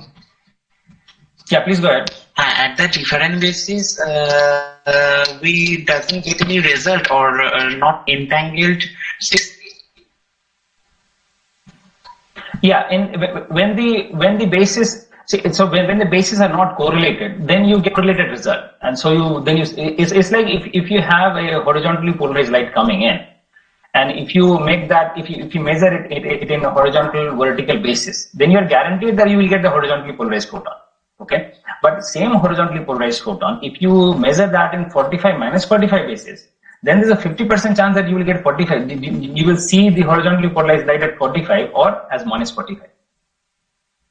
So when Alice and Bob are using different bases, then they simply discard that result, because you know for sure that they may not be correlated. Yeah. Okay. Thank you, sir. Yeah. Pradipta Mandal, another question from him. Is quantum entanglement is instantaneous? Hello, sir. Is quantum entanglement is instantaneous? Means instantaneous in nature. Yes, I want to ask the question in this suppose Alice and Bob has two particles, two entangled particle, and the state of the particle in Alice is known. Then is it instantly known that the particle at Bob will also known at the same instant of time? Well, as far as I would say yes. In instantaneous aspect is yes, but again, there's a disclaimer here that instantaneous does not mean in this entire discussion of entanglement, instantaneous does not mean that you can do faster than light communication. Okay, but as far as instantaneous is concerned, the answer is yes. But again, I should also point out that this feature of instantaneous is nothing particular to entanglement. This is a basic feature of quantum mechanics. Even one particle quantum mechanics, you have this feature of instantaneous. I mean, you have a wave function. The moment you make a measurement, that wave function collapses into one of the eigenfunctions. Yes. And the moment it collapses into one of the eigenfunctions, you know for sure that there is no possibility of finding the wave function in any other eigenfunction. Yes. So this collapse of the wave function because of measurement, Yes. So this measurement feature in the collapse of wave function, that brings in the instantaneous part in quantum mechanics, and that is there in one particle as well as in two particle quantum mechanics. Yes. But again, you can't do faster than light communication just by using this fact. So, sir, we've already known that nothing in no instant can be traveled with more than speed more than light. So how is this possible? Well, as I said, this is the measurement problem. This is called the measurement problem in quantum mechanics. This has nothing to do with entanglement per se. This is there in one particle as well. A proper description I don't think is there, but it's like the way I see it is the collapse of the wave function is just your ability to kind of, once you know that it is in certain state, then you just know that it is not any. I mean, it's like when you do a diffraction experiment or a double slit experiment with single photon one by one, yes. Then you find that let's say if this particle goes through a narrow slit. Now, before it reaches the detector, it has the possibility of being found here. But yes. once you find this particle hits somewhere, some detector at some station, then you know for sure instantaneously that now it has no possibility of being found at any other location. Yes. Okay. So this not knowing, and then when you suddenly know, that automatically means that you don't know about. So this is what is the measurement problem or the wave function collapse. This is not like a physical process in which that you have a time scale associated with it or anything like that. So this feature is there in quantum mechanics, and then for all it is instantaneous. Yes. Yes, sir. Thank you. From Rona, he is asking, in quantum entanglement, when signal and idler follow superposition, in case of horizontal and vertical, or plus 45 and minus 45, that means he wants to play dual characteristics? No, it is not the dual characteristic. And again, here I think you're referring to wave particle as a dual characteristic. It is the basic superposition principle in quantum mechanics. So even in one particle quantum mechanics, you can represent the state in the horizontal vertical basis, or you can represent the state in 45 minus 45 basis, or you can represent the state in right circular, left circular, or any combination of the basis that you can actually represent. So this is the superposition principle within quantum mechanics that we are more familiar within one particle quantum mechanics.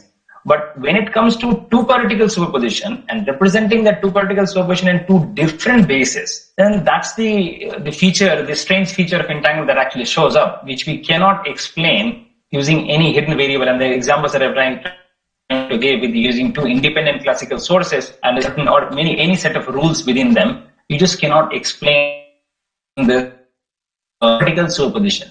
So I would say this is just a two particle superposition in more than two bases. When you write, you see this feature coming out that you just cannot explain otherwise. In fact, just for you, from Harsh Kumawat, sir, how other than uncertainty state can we explain quantum entanglement? So Harsh, please unmute yourself. Yes, sir. Good evening, sir. good evening. Sir, my question is, as you said, for the answer for the first question of someone like you said, we are just explaining quantum entanglement with uncertainty aspects. So, is there any other way of quantum mechanics to explain the quantum entanglement? Okay, so that the uncertainty aspect was actually pointed out by Einstein, Podolsky, Rosen. So that is the most favorite one to actually do that. But yes, there are several other ways of kind of doing it. But when you come to continuous variable, that is one of the most prominent way of kind of doing entanglement. But when it's discrete variable, for example, polarization or orbital angular momentum, where it can be 3, 4, 5 dimensional, like atomic states and all that. There are other variables as well. For example, you can have there's something called negativity, thing. So there are several others that actually this is a whole field. In fact, maybe you will be little kind of disappointed when I tell you that this field is not even evolved to actually be able to quantify entanglement of that position momentum. We can only verify entanglement at this point using, again, that position momentum or the uncertainty relation. But there's simply no way of kind of quantifying this as how much entanglement. All we can do at this point is to quantify the entanglement 2-qubit state. That means if you have two particles and each particle is a dimensional, each particle lives in a 2-dimensional, then entanglement can be quantified. But for more than that, for generic states, we don't even know how to kind of quantify entanglement as of yet. But yes, you can verify that entanglement for a generic state using EPR or several others can be done. So the whole field, I have not gone into the details of that, but yes, there is a whole field there. Okay, thank you, Dr. Jha. Okay, so Sagar Ball, he's requesting to share some references for this quantum entanglement and quantum computation in detail. So I request Sagar to Google to find Dr. Jha in IIT Kanpur site, and then you can get his email ID and directly contact him. I think he will help you in this way. Yeah. I mean, for everyone. I mean, definitely, if anybody wants. That is what we are doing this seminar for, to get the students excited. And if you are excited, you're definitely, welcome to kind of contact. Also, come to Kanpur and kind of join the, bachelor or master's or PhD program or as postdoc, whatever kind of applies to you. Yeah, so, I kind of invite you all for that. So, sir, hello. Hello. Yes, sir. I have another question that is quite different from this field. May I ask you? Yes. Related to quantum mechanics.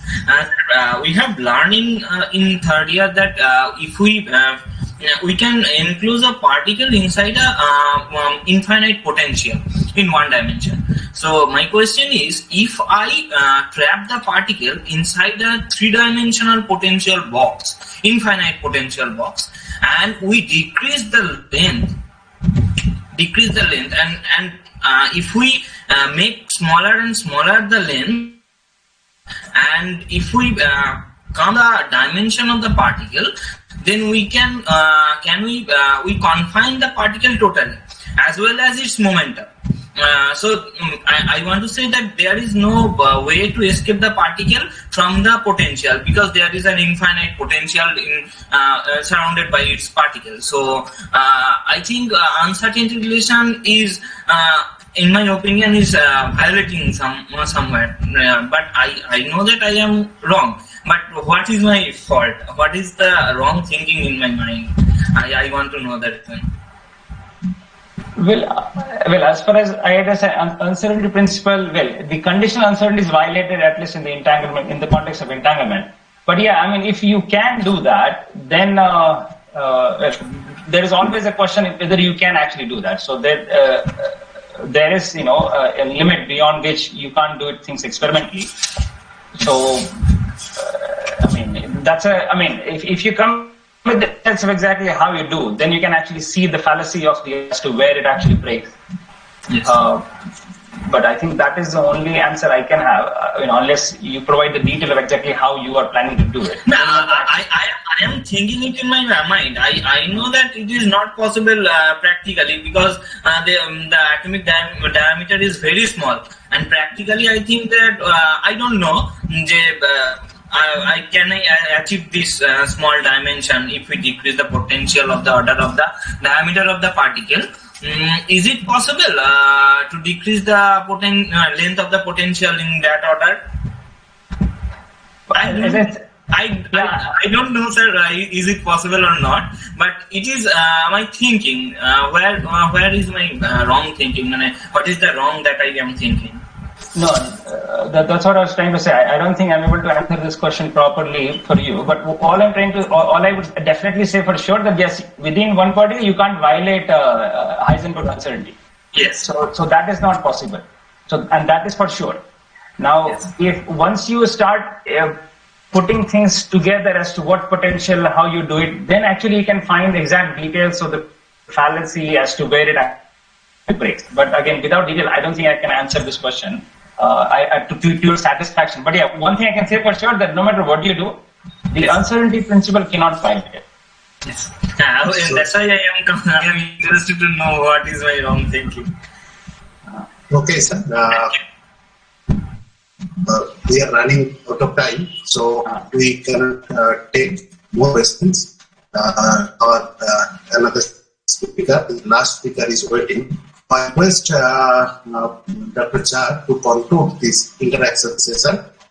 So, will you conclude, Dr. Jha? Yeah, please go ahead. Okay. So, after this excellent presentation and excellent interactive session, we convey our sincere appreciation Dr. Jha for his outstanding business with engrossing mode of delivery. Thanks and gratitude for sparing his valuable time and sharing his valuable thoughts with all the participants. So, Dr. Jha, again, thank you. Thank you again. Thank you. Okay, please be connected with us. Now, Dr. Rajibul. Yeah. Okay. Then we are entering into the last deliberation. Now it is the turn of the last speaker of this international webinar, Dr. Rajibul. Other than his several identities, most importantly, he is the son of our district. As I like to mention again that he is a bright scholar from our country. So I also want to present with some brief introduction. So just we allow a couple of minutes.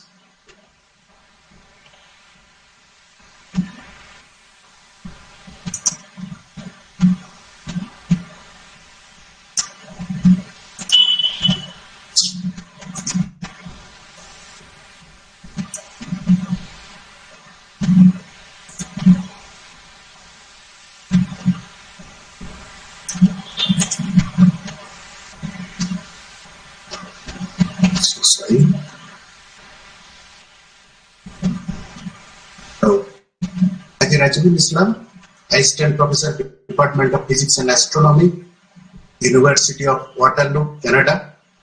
Dr. Rajibul is an assistant professor at the Institute for Quantum Computing and the Department of Physics and Astronomy, University of Waterloo,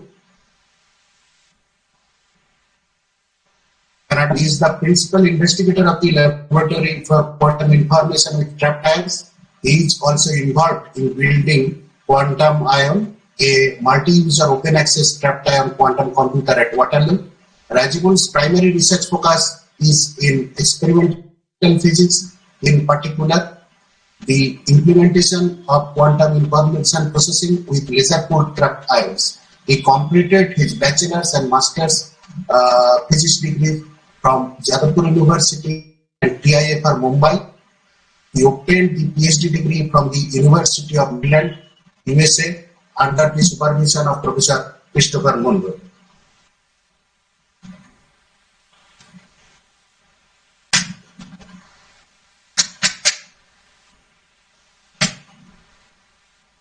His thesis, Quantum Simulation of Interacting Spin Models with Trapped Ions, was recognized by the Distinguished Dissertation in 2013.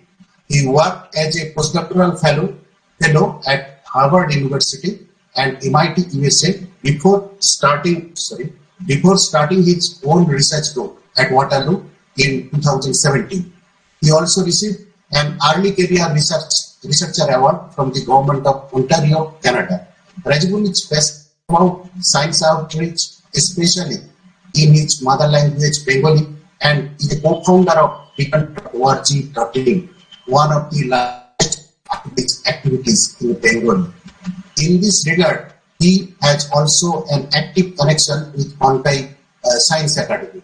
At present, Rajibul is very much interested in physics education research, which is still in infancy in our country.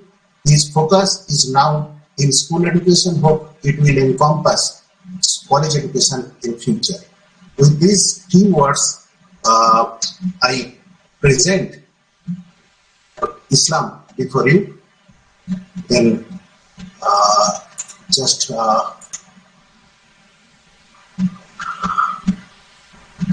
thank you very much. Just let me share to present. Yeah, it is your turn. Platform is yours, so please take charge.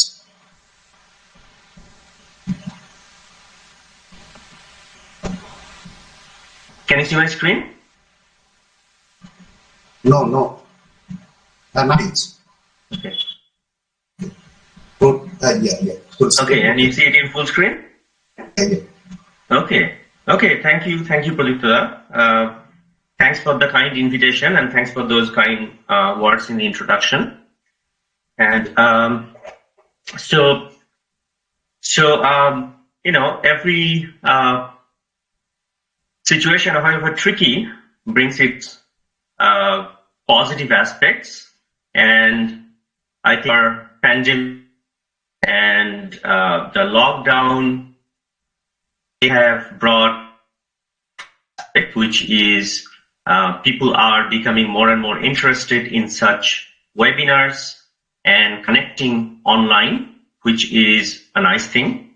So I'm really, really glad that I get this opportunity to interact with bright young students like those in the audience. So my hope in this talk would be to convey to you some very basic, without going into too much technical detail, of the field of quantum simulation and quantum computation, but I will be mostly focusing on quantum simulation, in particular with what is known as AMO systems, atomic, molecular, and optical systems, trapped ions in the case of my research at University of Waterloo. And I would like to point out that I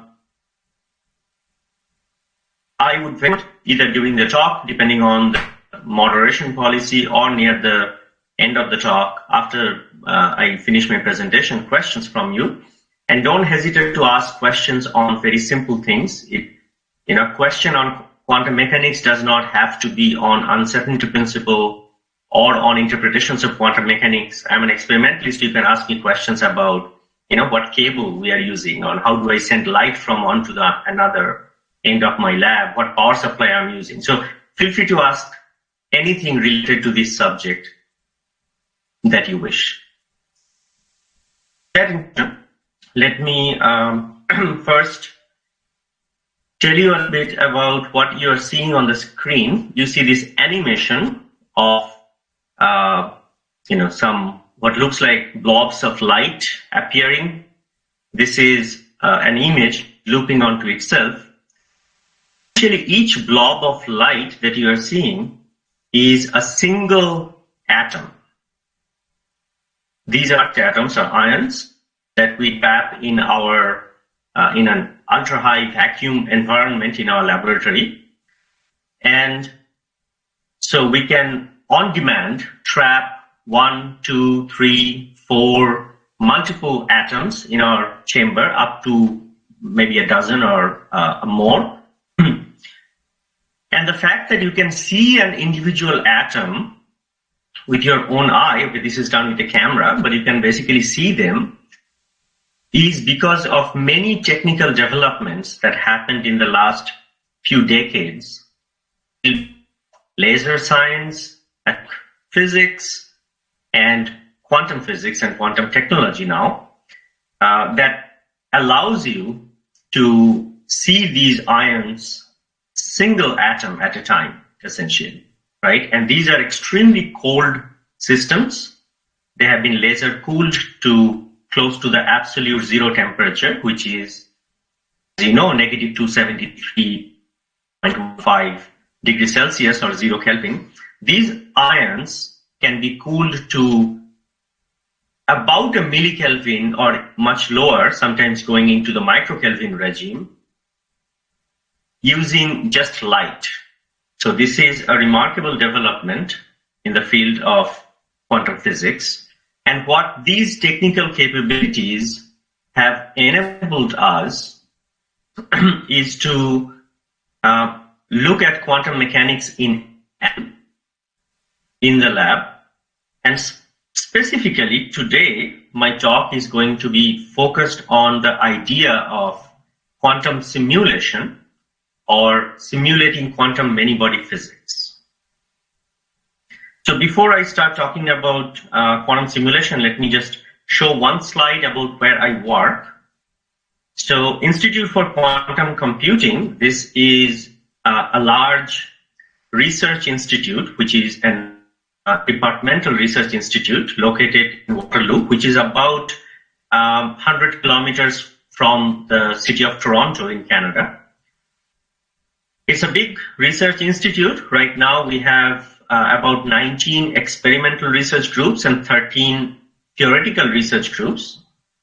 And quantum computing or quantum information research is, by its nature, an interdisciplinary field.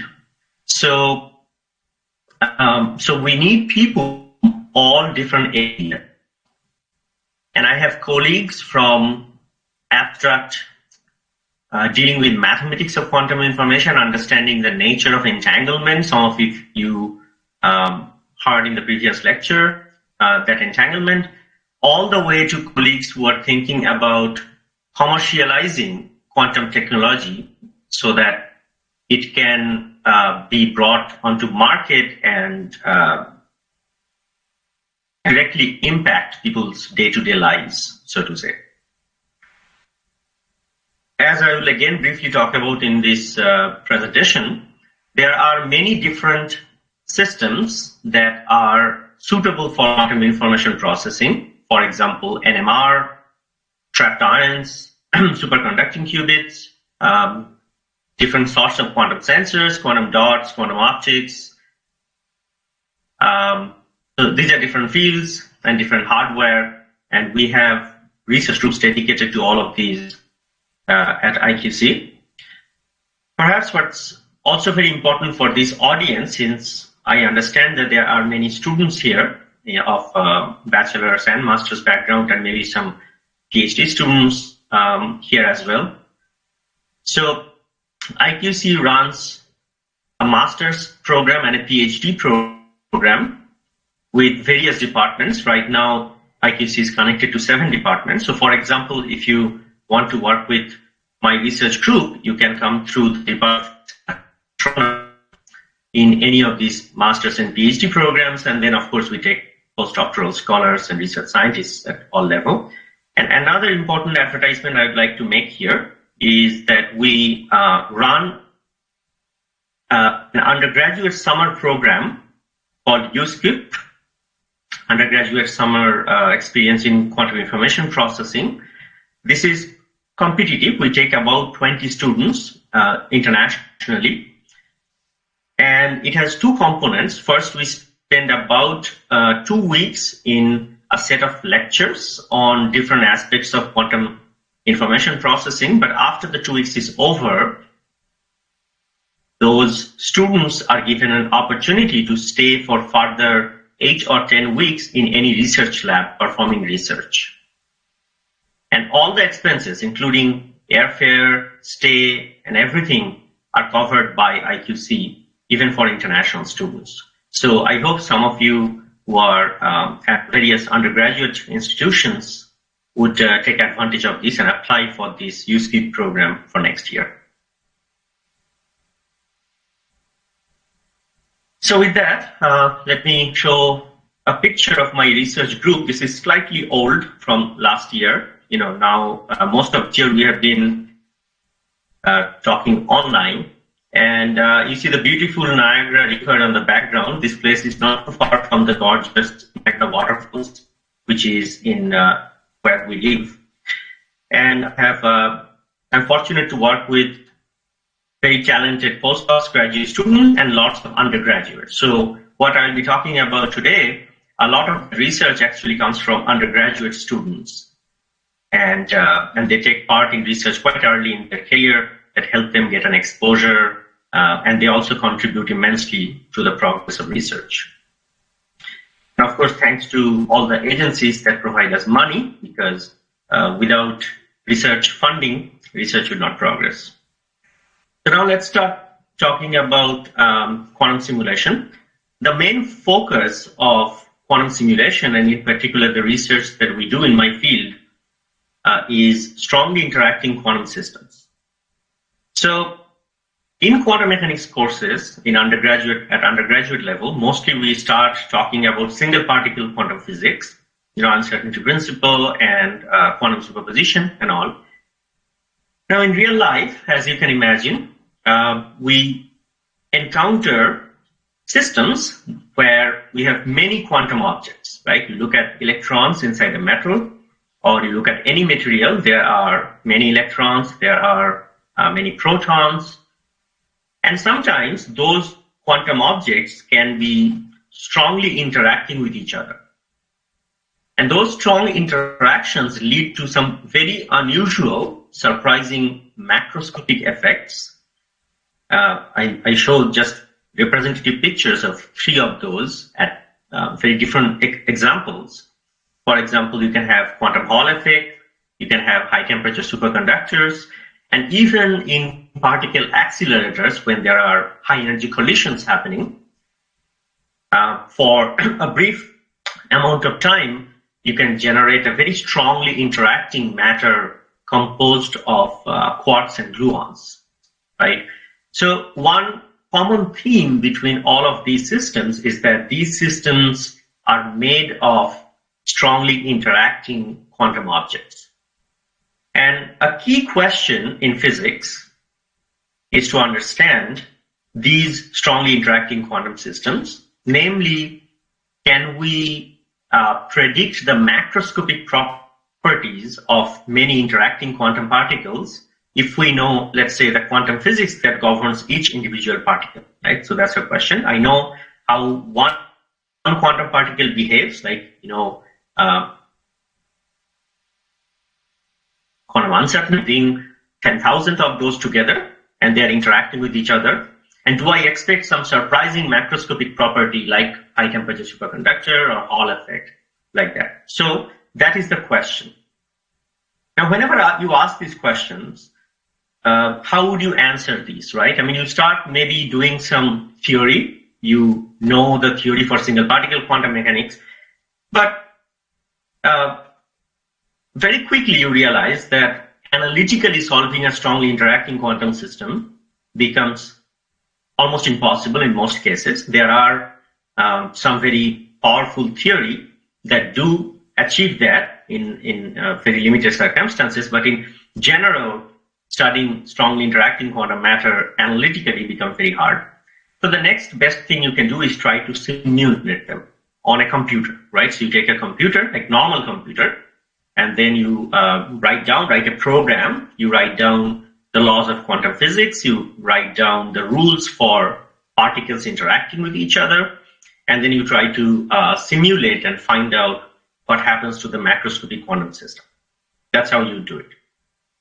But then there's a problem, which is in quantum mechanics, different quantum states undergo quantum superposition.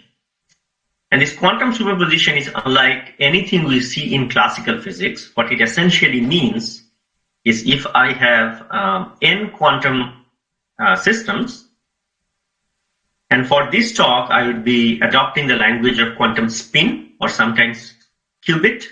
So these are two-level quantum systems. So I'm not talking about an electron, let's say, moving continuously in space for this talk, but rather I'm talking about an electron being in one of two spin states, for example, and we can label them as spin down and spin up.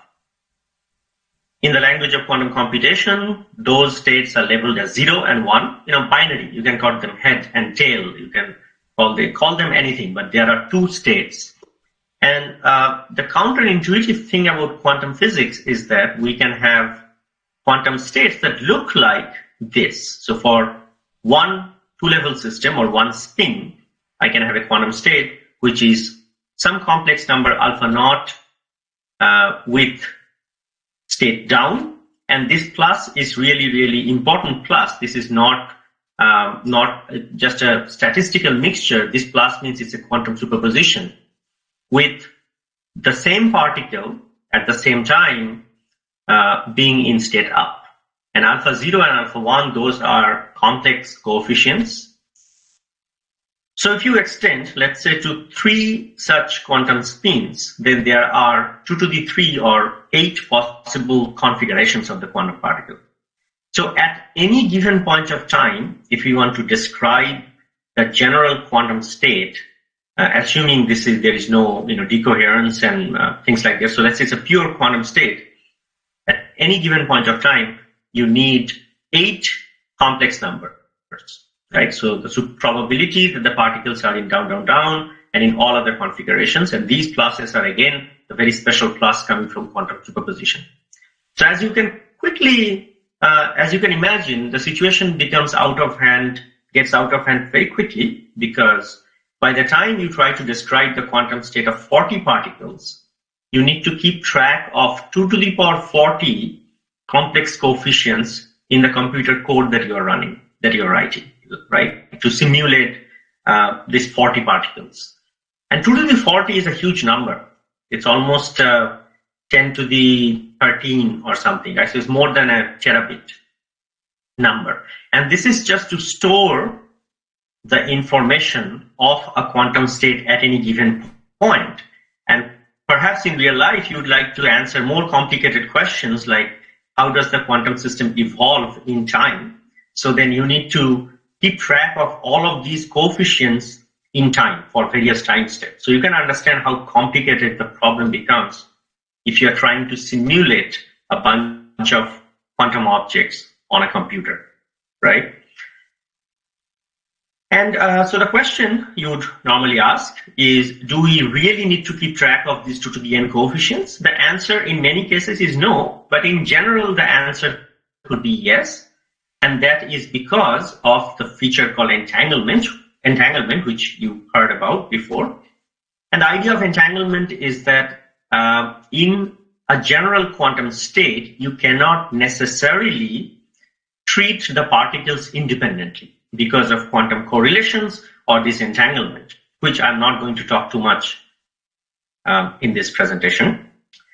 But the moral of the story is, in general, if you want to keep track of a state, you do have to deal with this exponential number of coefficients, right? And then to do time evolution, you write down the Schrodinger's equation, time evolution equation. So the quantum states Feynman was pointing out is you'd like to simulate not only classical laws of nature, but also quantum mechanical laws of nature. And as I have explained, that becomes very complicated because of this exponential increase in the quantum Hilbert space. So Feynman suggested, well, let's try to understand why this is such a big problem. This is such a big problem because when you are writing a code, you are using 0 and 1 or up and down, and you are writing the superpositions. So you are using essentially a classical language, 0 and 1, or 0 or 1, to describe quantum world. And that's why you are having a hard time, because your computer understands bits, right, 0 or 1. So Feynman suggested, okay, let's think of maybe a different kind of computer where instead of classical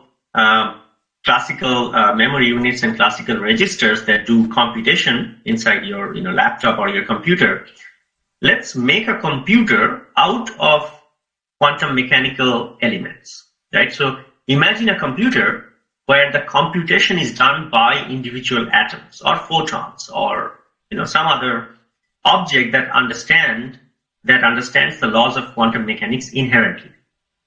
So if you use such a computer, then you do not have to artificially encode or artificially code the rules of quantum time evolution, because the system that you are using to simulate is itself quantum mechanical. So that was Feynman's kind of idea. And at that time, it was a great idea. However, it was not clear whether such a thing can actually be built in practice, because these things are hard. It's very hard to control quantum objects in real laboratory environment. However, so that was 1980s, and it was almost 40 years back, and there have been tremendous development in the field of laser sciences and other areas of physics, which actually led to lots of technical revolutions, so that we can now start building such a computer, which is known as a quantum computer.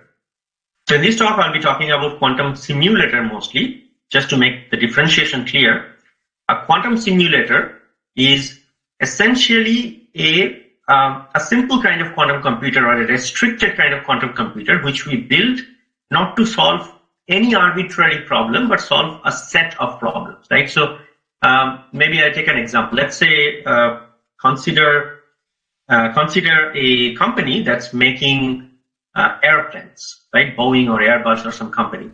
And let's say you are experimenting with a new design for an airplane, and you want to understand how would that airplane perform when you have air turbulence and temperature changes and all of those real life conditions.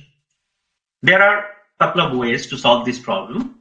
You can draw that a computer version, like a normal computer, which we call classical computer, a computer version of that plane, and then you can code all the laws of hydrodynamics, all the laws of turbulence and everything, whatever numerically, and then you see whether the system is stable. That's one way.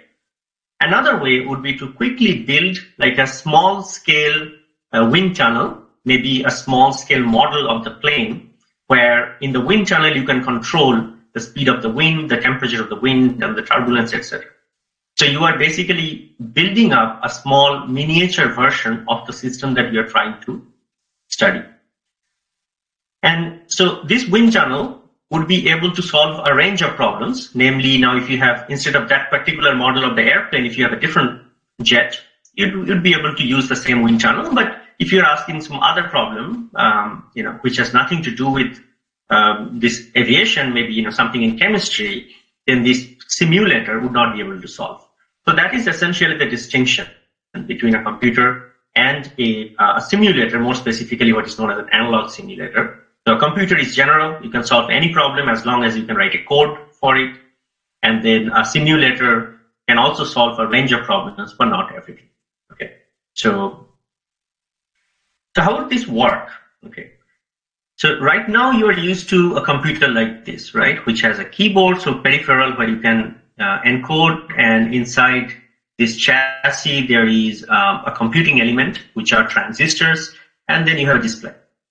And then you write down code. That information gets to the processors by programming and a lot of low-level logic, and eventually classical logic is used. and then you get answer out. A quantum simulator or a quantum computer would look like, right now they look like something like this. So what you're showing on, what I'm showing on the left panel is picture of a vacuum chamber. So this is ultra high vacuum, better than 10 to the minus 11 millibar, and atmosphere is about 1000 millibar or a bar. So this is 14 orders of magnitude more vacuum inside this chamber. And let's say you have some apparatus. I will show more pictures of this. I have lots of pictures in this presentation. So inside this apparatus, you can trap individual atoms. And let's say each atom can be used as this two-level system or qubit. Okay.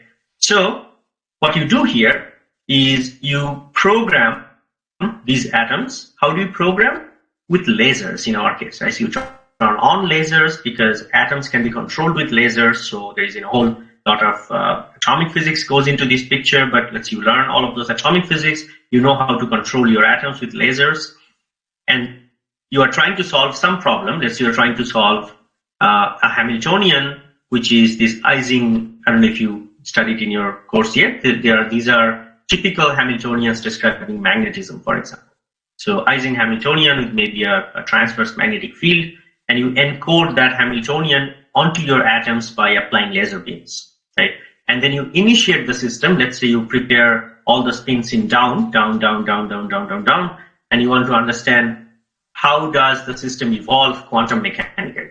So the crucial difference between this quantum simulator and normally what you would do if you want to write a code on a classical computer is that in a quantum simulator, now you do not need to write the Schrodinger's time evolution as a code, right? Because the system that you are trying to simulate, the system that you are using, which is this bunch of atoms, these are quantum mechanical in nature. So if you can initialize the system and if you can encode the right Hamiltonian that you want to study, now what you do, you just let the system evolve quantum mechanically on their own, right? You just don't look at it. Let quantum mechanics let quantum mechanics decide what happens for the next, whatever, some amount of time. And after some time, you are curious what the state of the system is, and then you just turn on your measurement protocol. So in case of atoms, the measurements can be done. In case of these ions, the measurements can be done with shining a simple laser, and we can choose the frequency of the laser in such a way that if the atom is, or the ion is in spin up or qubit level 1, then it scatters from that beam. So on a piece of camera, you would see that as bright object. And if the spin is down, then you would not see anything. The ion is there, but it does not scatter light from your laser beam, right? So now you can take a picture. And let's say the picture looks like this. So that means in the spin language, whatever problem you're trying to solve, part of the answer is spin up, down, up, down, up, down, up, down, up, down, up, down. And of course, you will repeat these experiments many, many times to find out more about those probabilities and ultimately the modular square of those coefficients. So this is how roughly a quantum simulator will work, right? So to summarize, we'll have an experimentally controlled quantum system. Each object, each ion here would be a spin. You can initialize the states and you can program with whatever Hamiltonian, which goes into the Schrodinger's time evolution equation by lasers, for example, and then you let the system evolve. That is the part where you are taking advantage of the system being inherently quantum mechanical, and eventually you will read out to find the answer. So, yeah. Now there are different ways of simulating an object. So if you go into the literature, you would find terms like an analog quantum simulator, which is what I roughly described before. That is, you actually program the Hamiltonian. But there are also things called digital quantum simulator, which is much like how a computer works. And namely, you don't just turn on the light and simulate the Hamiltonian in itself. What you do is you turn on different kinds of Hamiltonian for short amount of time. So essentially what you're doing is a quantum version of logic gate. These are called quantum logic gates. And if you have control over individual particles and timing of these quantum logic gates, you can combine them to essentially simulate the Hamiltonian that you want to simulate. These are called trotterization. I won't go into detail, but these are basically the two modes that you can operate the machine in. In one mode, this is like the wind tunnel experiment here in the left side. So you have created the conditions of the problem. In the case of quantum problem, that's a Hamiltonian, and you let the system evolve in time continuously. And in the other mode, instead of building a wind tunnel experiment, you are actually programming the computer with logic gates. Okay, so that's called digital, and there could be something in between too called hybrid, where my active research interest lies, but I won't be talking about that here. And finally, on the introduction section, you can use many different hardware platforms for quantum simulation, right? And this is only a few selection, and it's missing quite a few more recent developments, such as Rydberg atoms. You can use trapped ions as your qubits. You can use neutral atoms that are powerful for some quantum simulation. So, for example, you can create a Bose-Einstein condensation of neutral atoms, very cold temperature, and then you can study how bosons interact with each other, or how fermions interact with each other. If you take fermions here, you can look at photonics. You can look at even a diamond, and if you look carefully inside a diamond, there are defects, and those defects act as artificial atoms, artificial two-level systems, and you can use that for some quantum simulation or even quantum computation. Okay, so these are all different platforms. Superconducting circuits, you can fabricate essentially artificial atoms on chips. So these are superconducting circuits. There are Rydberg atoms, NMRs, and lots of other platforms. So, so you can use right now, the field is at its infancy. It's very new. So we don't even know in the long run which of these platforms, hardware platforms, would be maybe the ideal choice for a quantum computer, quantum simulator. All of this research is really, really new. So all of these systems each system has its advantages, has its disadvantages. Trapped ion systems are great for quantum computation, great for solving spin physics. Neutral atom systems are great for solving, interacting bosons and fermions. Superconducting systems are great for gate-based quantum computing, and so on and so forth. So right now it's a very active area of research. Okay. So before I go to the outline and outline for rest of the talk, maybe I will pause for you to think about. And if there is anything which is very urgent, you can ask a question right now for 2 minutes. If not, I will go to next section.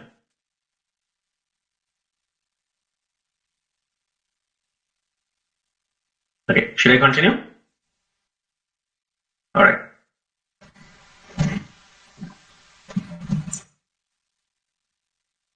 So, in the rest of the talk, I have maybe about 20-25 minutes left. I will be mostly talking about some experimental stuff, and in particular, please go ahead. Yes, some of the scientists believe that our observable universe is nothing but a computer simulation. What do you think about it, sir? Maybe let's postpone this question for the end. I don't have a strong opinion on this, but maybe near the end we can talk about this. Okay, thank you. So let's move on. Thanks for the question. Yeah. So right. So my hope here is to show you some pretty pictures and to give you a sense of really in an experiment in a lab, what do you need to do to, let's say, trap an individual atom, right? Because most of you probably haven't seen an individual atom with your own eye.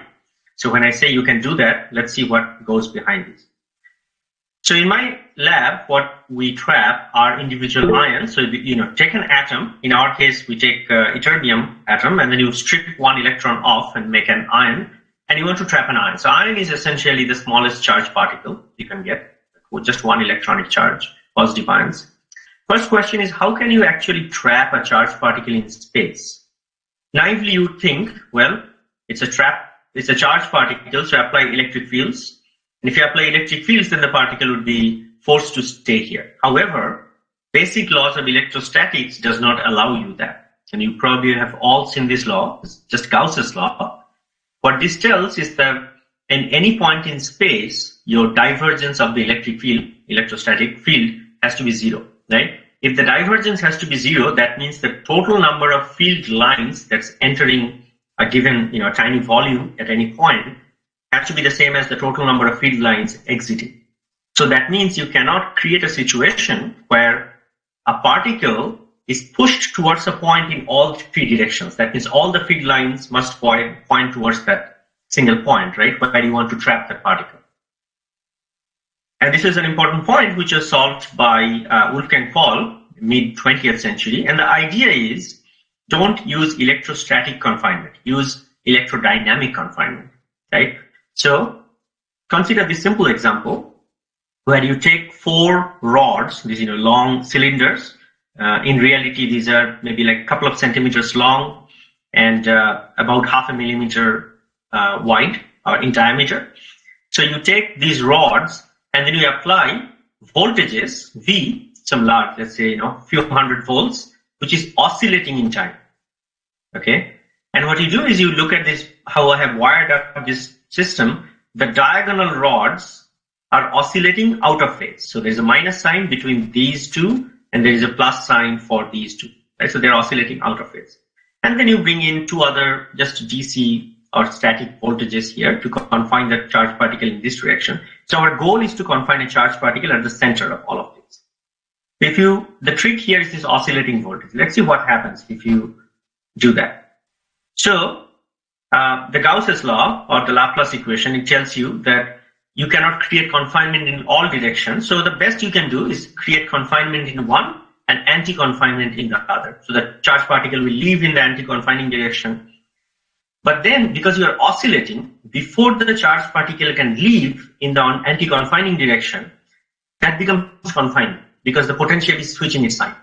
So if you can switch this very, very fast, you can actually keep the charged particle trapped in this region, in a small region, in a time averaged way. It's really kind of easy to see this phenomena in a mechanical context. So what I'm going to show you is just a YouTube video. And here is, let me just start here. It's called a rotating saddle. You can search for rotating saddle on YouTube. So the idea here is you take a saddle. A saddle is like back of a horse, right? So you have minima in one direction and then the maxima in the other direction. So if you put like here, there's a toy, a ball here, then what's going to happen? It is confined in this direction. It's going to just fall because, of course, right? You cannot exactly, right? It falls. You cannot exactly put it on the center. It just falls. So the question is, what can I do so that this particle of this toy ball here is fixed in space? It does not fall. The answer is you start rotating. So you see what happens. And you rotate it fast. Okay, so now it's rotating. You can already see what's happening. And look at this. It's trapped because it's trying to fall from the side which is anti-confining. But before it does, because it's rotating, the confining side comes here and pushes it back. This is the idea. We are doing the same thing, but in an electronic way. Okay, so you can watch rest of the video on YouTube. Sorry. And let me go to the next video here, which is you can actually do the same thing in a very home environment. Be careful, it involves high voltages if you're building this, but take 2 spoons, okay, and then just a wire, and loop this wire. And then what you do, you basically apply some voltage which is changing in time. And do you know where can you find a voltage changing in time? On the wall, right? Your electricity that is oscillating at 50 hertz in India, 60 hertz, in Canada and North America. So let's see what happens. So you can, again, this is the experimental setup. You take like 2 spoons, and those spoons are just grounded. And there is a little wire here, and you hook up that wire to just the line voltage. You amplify the voltage to some large voltages, and that's it. So now there is I'm shining a laser so that you can see a particle. Now what he is trying to do is trying to drop a charged particle in the center. Okay, how do you make a charged particle? It's really easy. We learned in high school. You just take any small dust, and then you just rub it against something, and that gets rid of some electron from the material and it becomes charged. So if you do that, see, that's what he's doing, and he's trying to launch it. There is already a rotating, oscillating potential at the center from this oscillating field, and he's trying to align the beam, but here, look at that. So these traces that you see, these are the charged particles just oscillating near the trap. They're trying to leave, but they cannot, because by the time they get here, you see the phase of the oscillating voltage rotates, and so they are pushed back. So here you are levitating in space a bunch of dust particles just by applying a voltage. Okay, how cool is that? So what I'm going to show is a slightly more sophisticated version of that, where our goal is to not trap macroscopic particles, but actually individual atoms. So this is done in a 4-rod radio frequency trap. It's the same picture that I showed you before, right? So you have these 4 long electrodes, and those electrodes you apply voltages. So so you bring in these voltages through what is known as this flexible circuit board, printed circuit board. So these are essentially electrical connections. You can apply voltage, and this whole thing is inside a vacuum environment. Why vacuum? Because we want to trap individual atoms, and as you know, atoms are really, really tiny. You don't want to be bombarded by other molecules in the surrounding atmosphere, right? So we just evacuate everything, and this is the electrode. You can see the same picture, but from the side now here. So those are the rods, 2 and 2 on the back, you can see, and then you have the needles, right? And you apply the voltages here. So you enclose that in a vacuum chamber. You need to go to really, really high vacuum. So there is this whole question of how do you make such ultra high vacuum? This is, this is a field in itself. So what you do is you connect it to pump. Just like if you have seen a vacuum pump, there is a pump that's creating suction. This is the same thing. You hook up to vacuum. There is an external pump. You take out the gas initially. And when you have reached sufficient low vacuum, like 10 to minus 8 millibar or something, then you close the external pump. It cannot create more vacuum, and then you turn on some other technology called the getter pumps and ion pumps. If you have questions near the end, I'll be happy to talk more in detail, but these are essentially for creating suction at this, where this tube connects to this chamber. And therefore you take out pretty much as much hydrogen, as much water molecules, nitrogen, anything you have in the atmosphere, and you are left with almost nothingness. So the vacuum inside is better than most vacuum in, let's say, our space. And you need to now have a way to bring in those voltages inside the vacuum chamber. So you use what is known as the vacuum feed-throughs. These are specially sealed electrical connections. You can apply a voltage here, and through wires they go all the way to the trap inside the vacuum. Okay. So this is how this is going to work. And you put this whole chamber. You need magnetic fields because atoms do respond to magnetic fields. You can create those magnetic fields using coils. You need those oscillating voltage. You need a filter and an amplifier that come in the form of a resonator. You need to send light. So you need optical fibers, those blue one and the yellow one, and these electrical connections here coming through this cable. You put all of them together, and then you would like to see the atom, right? So you need an imaging system. So there is a microscope objective taking light in the vertical. There is a mirror bending it, and there is a camera here so that you can look at the object. And you have other optics to control. You put this whole thing on a table which is vibrationally isolated. So this is a very heavy, like half a ton weight table, and this is known as an optical table. And then you have other lasers, right? So now let's look at the inside the chamber again. We have ultra high vacuum, 5 10 to the minus 11 millibar roughly. It's getting even better now. So inside the vacuum chamber, you need to have a source for the atom that you are trying to trap. And then you need a way to ionize the atom. What we do, we look at a needle. So here you can see the front facet of the tube here, the opening here. So it's basically a long, about 2 millimeter needle, and there is a little chunk of the material, the atom that we try to trap, and in this case it's ytterbium, it's a metal actually. And you see these wires coming in, and with that wire, we are sending some high current, like few amperes of current. And what that does, when current flows, as you know, it creates heating, just the local resistive heating, and that actually heats up the atoms. And because the pressure is so low, when you heat up something, when the temperature goes beyond what is known as the vapor pressure, you can directly make vapor from solid, right? So the ytterbium does not go through a liquid, but some atoms just start coming out. These are still neutral atoms, so not charged. And if it's not charged, it's not going to see the voltages because it's neutral. So then what you do is you bring some lasers. And what these lasers are perfectly tuned so as to kick off one electron from these atoms, right? So now you have kicked off an electron, and the laser is focused along roughly at the center of the trap. So when the neutral atom is flying through, it encounters the lasers, it gets ionized, and at the same time you're bringing another laser which actually cools the object. Now this may come as a surprise if you're not familiar with laser cooling, but indeed one of the it sounds like a miracle to me, but one of the great advances of modern science is that you can actually shine laser on something and cool it rather than heating it up. So in our case, we shine just a very little power, like only like microwatts, few microwatts of laser power. The trick here is you need to tune the frequency of that laser really, really well, close to the atomic resonance of whatever atom you're using.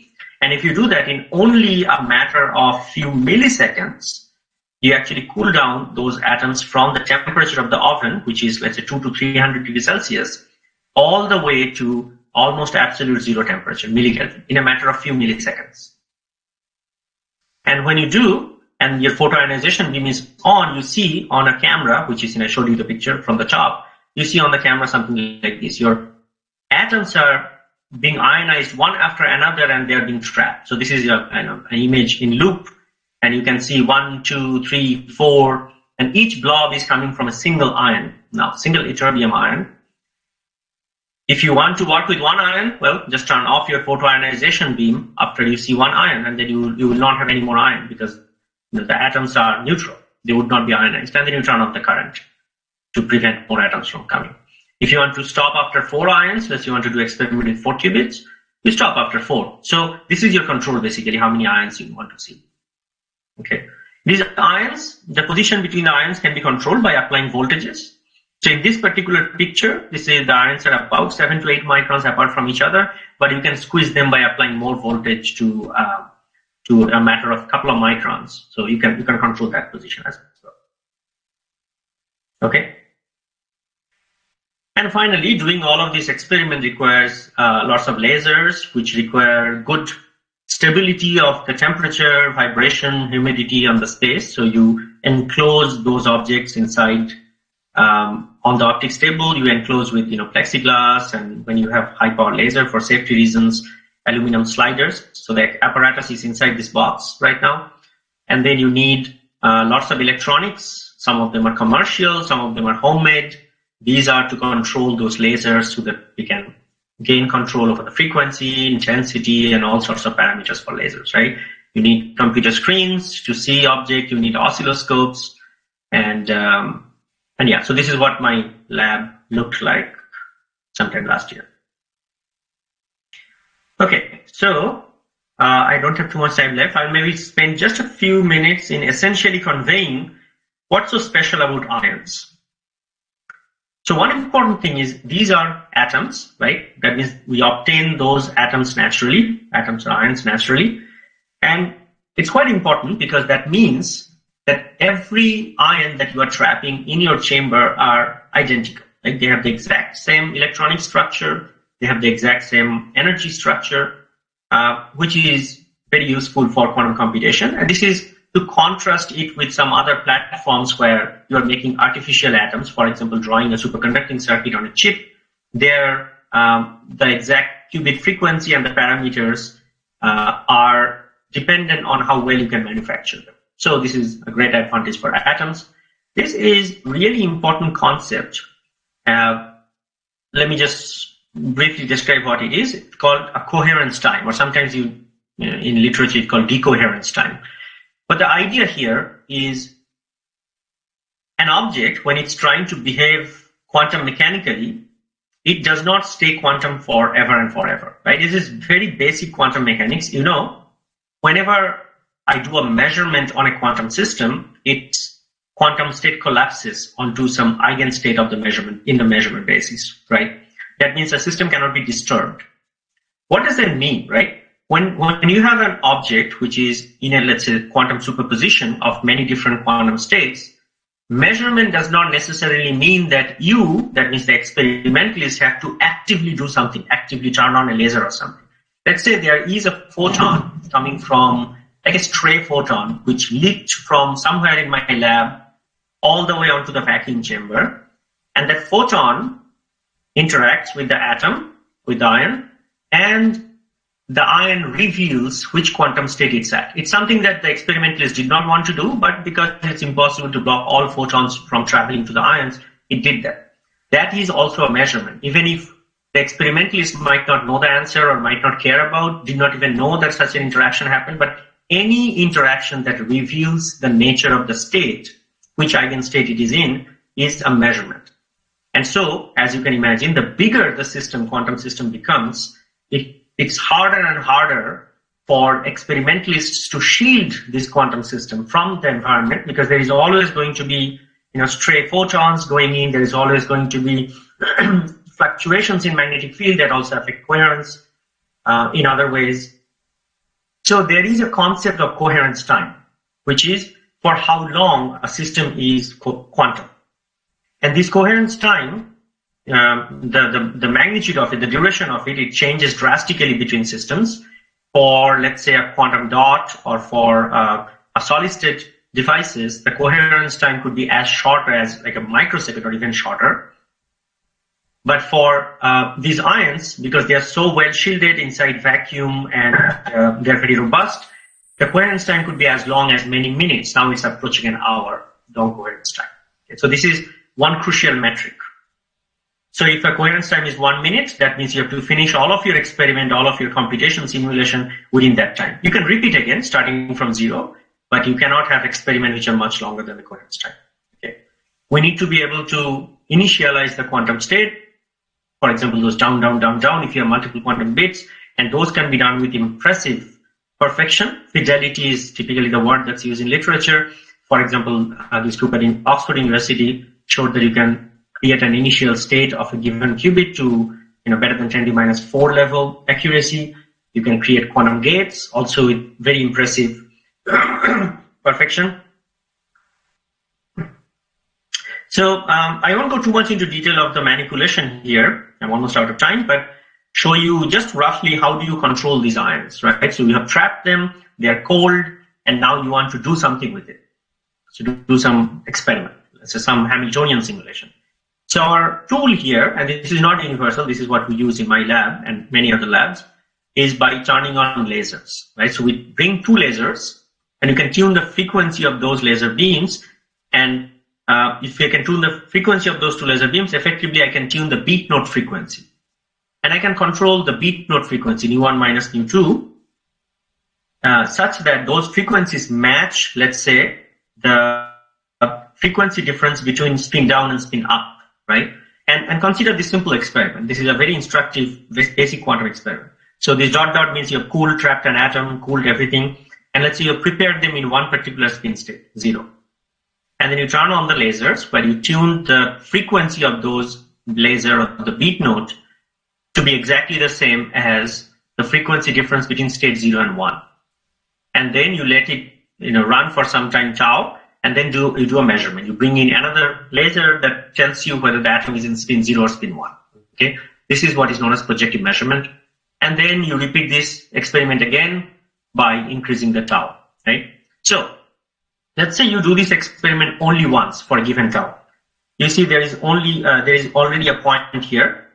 This is at 0. What I'm measuring on the y-axis is what is the probability that you will detect the atom in state 1 when you have started the atom in state 0.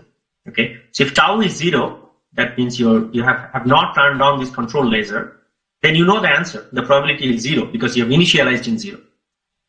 So next, when you turn on the laser, this is what you're going to see. So these are for different time, different experiments, but the point is it's quantum.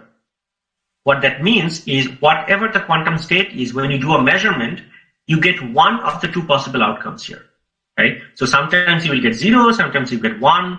You see for some time you have more probability of getting 0. These are single shot random measurements. Sometimes you can get, sometimes 0, 1 fluctuations if you repeat the experiment a bunch of times. But this is going to be your data, 0, 1, 0, 1. And then if you repeat the experiment a bunch of times, and then average on those zeros and 1, this is what you recover. This is what is known as a quantum two-level oscillation or Rabi oscillation. And essentially what's happening is you are creating, let's say at this point, a superposition state 0 plus 1 by root 2, and here 0 minus 1 by root 2, so that if you're doing a single level measurement, you get either 1 or 0, but when you average, you see 50%. Okay? And so you can do these Rabi oscillations many times, and that Rabi oscillation is equivalent to what is known as a Hamiltonian, magnetic field Hamiltonian. And I won't go into detail here, but the important point here is you also need to be able to, let's say, build up quantum logic gates or interaction between spins, right? We started this talk by saying our main problem is to solve interacting quantum objects.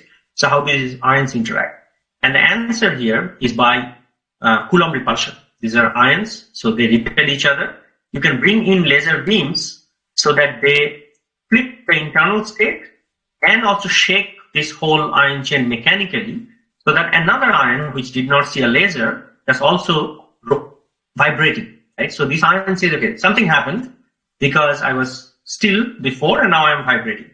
And you can bring in another laser beam and kill that vibration and flip the spin. So this is somewhat complicated, but the main idea I want you to check from this slide is that you can let two ions interact with each other, talk to each other by shining laser beams and making use of this vibration.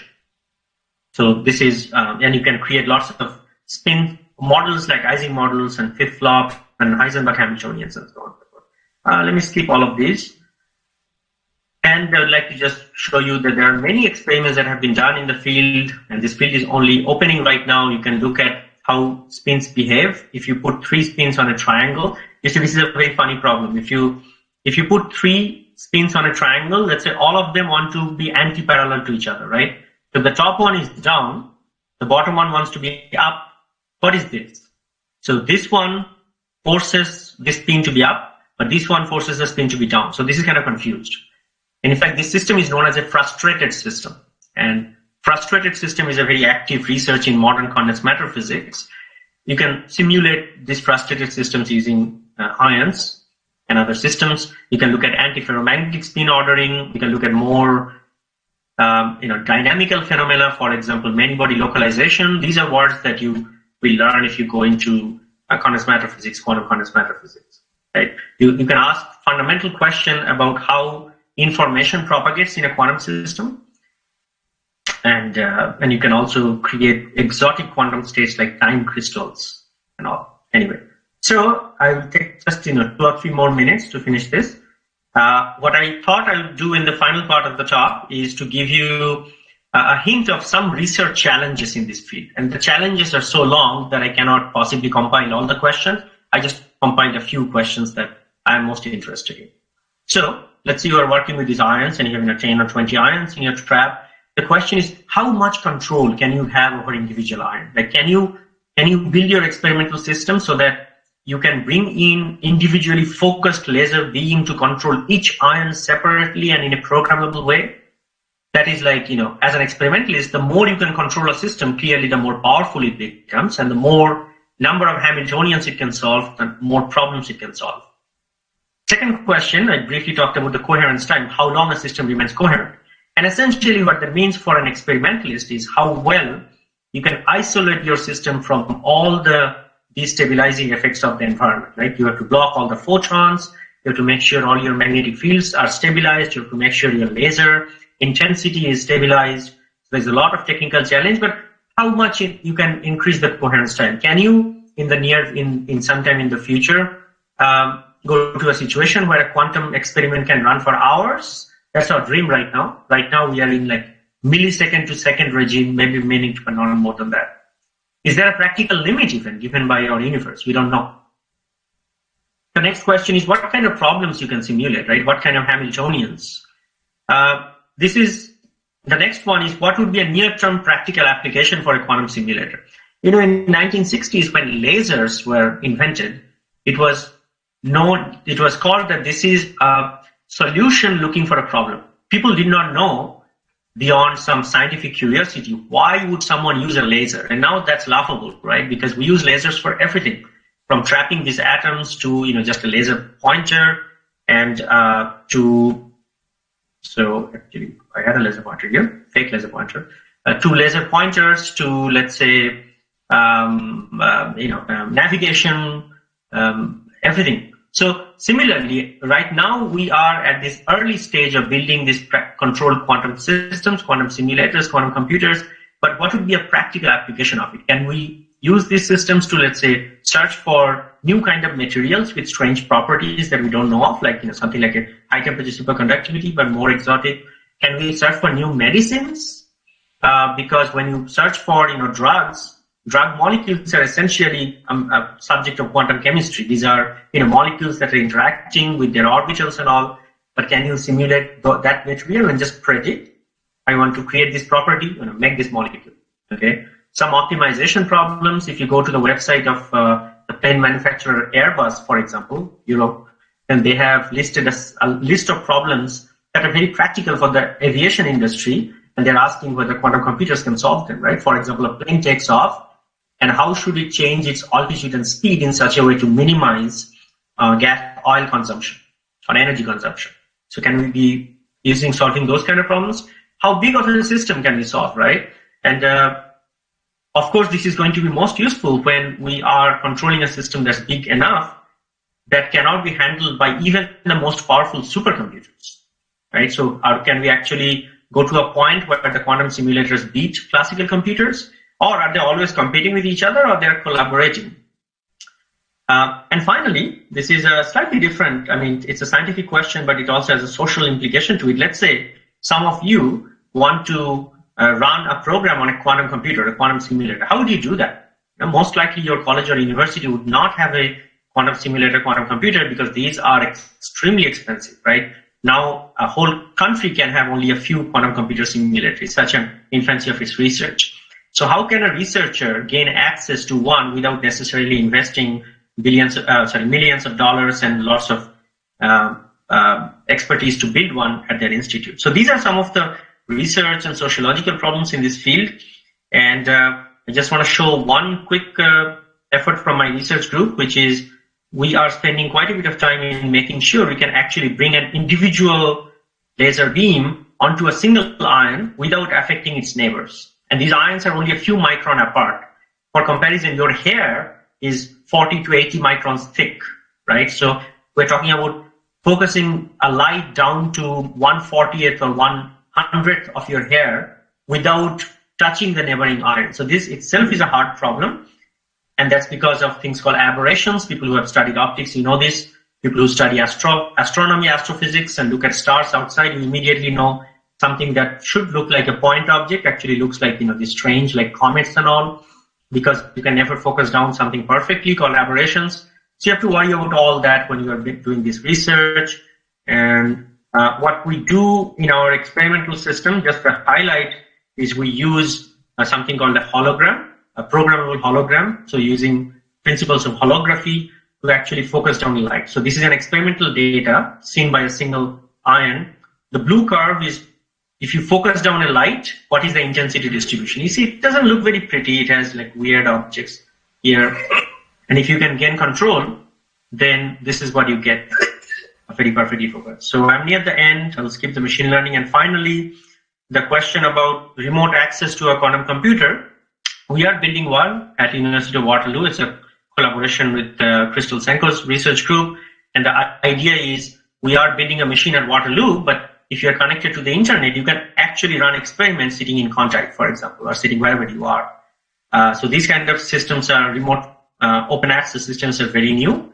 and this is we're building that. Anyway, so in summary, many body quantum physics is very hard. We cannot simulate it on computers for an arbitrary system, and quantum computers and simulators are an exciting field of research. Trapped ions are a versatile platform for quantum simulation. You can actually trap a single atom, cool it close to the absolute zero temperature and see it, and then you can experiment with quantum laws of nature by combining a few atoms and playing with lasers. Each ion can be used as a quantum bit to solve hard problems in quantum physics and chemistry and many other areas of physics. And the research field for experimental quantum information processing has only just started. We are just beginning to control these systems. These computers fill up the whole lab space, much like what normal computers were in mid 20th century. And of course, now your cell phone is more powerful than those computers, which took a whole room. So in the future, this big room that I showed, my lab, would probably be shrunk onto a small chip, which is maybe a few centimeters by few centimeters, and do quantum. So this field is very new, and people, who are very young now, just in an undergrad master's, I hope some of you come to this field of research and boost the momentum here. So with that, I thank you for your patience, and I'll be happy to answer any question. Thank you. So, Rajibul, it was a simply splendid session. We are spellbound by your innovative approach of deliberation. Actually, we remain in a standstill position. Please accept our deep sense of appreciation for your stimulating presentation. So the same process we have to follow for the interactive session. Questions will be addressed one by one. I shall call the concerned participant to unmute his or her microphone. During answering a question, Dr. Islam may instigate any intermediate but pertinent query before the participants. I request the interested participants to write only the word willing in the chat box. Then I shall call him or her for unmute. So we can take the first question, that is from Abhi. Abhi is asking that very question. Many scientists believe that our observable universe is a computer simulation. What do you think about it? I have read that statement somewhere. Honestly, I never understood what they mean. So I cannot really answer you. But I can tell you that this is something that in the research community we don't talk about much.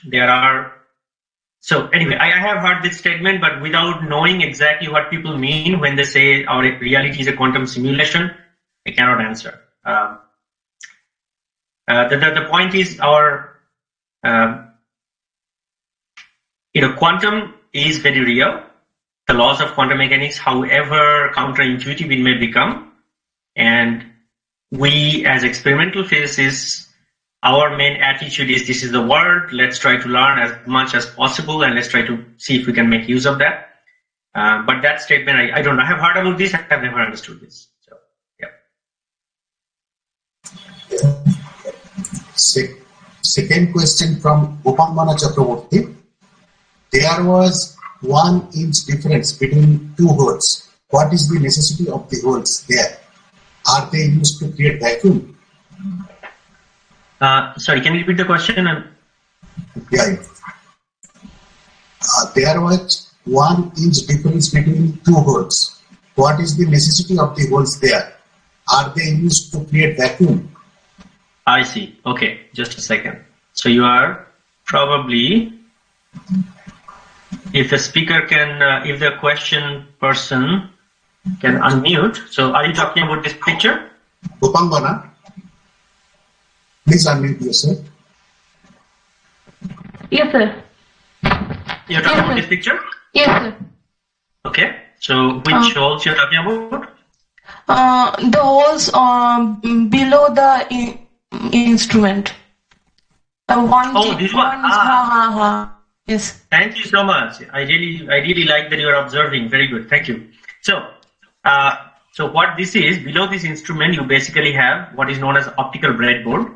So, when you are doing this experiment, which are very bringing in sensitive laser beams and focusing them tightly onto ions, you want to make sure that all of these are relatively stable with respect to each other, right? So what we do is we make use of optics tables. You see, even these tables have holes. These are tapped holes, meaning you can actually put a screw through them. Or we use, this is like a small aluminum board. You see, the color has changed because we heated it up for 200 degrees Celsius for creating vacuum, but this is outside vacuum chamber. So the vacuum chamber is just this. If you can see my mouse, there is a glass inside this space is vacuum chamber. This is just a board, and we use this to mount objects. So you see this vacuum chamber, how it's mounted. So this whole thing is one structure, and you see this aluminum structure which is holding these two aluminum blocks, and there is a third one here. And those aluminum blocks are held onto this breadboard by a fork, and you can screw those forks. So this is a breadboard, and this is just for stabilization. Does that make sense? Yes, sir. Thank you. I have one more question. Please. Can we perform the experiment with other ions except YB plus, and why particularly YB plus is used there? Thank you. Those are excellent questions as well. So the answer is yes. We can perform experiment with many other atoms, many other ions. And in fact, if you look at ion trappers all over the world, they make use of all sorts of ions. I can give you some examples. People use barium. And in fact, the very last slide that I showed, last part one for quantum ion, that's a new quantum computer we are building that will be not made of ytterbium, but barium. And then there are people use beryllium, people use aluminum, people use magnesium, calcium, all sorts of ions. So your next question is why ytterbium? When you are using a particular atom for quantum information processing, there are certain characters for that system that you want, certain advantages. For example, you'd like to pick an atom which is amenable for laser cooling, right? I showed that we are using laser light to cool because of atomic structures. It's not, sometimes it's not possible, sometimes it's not easy to cool any atomic species. You need to have something like a simple atomic structure.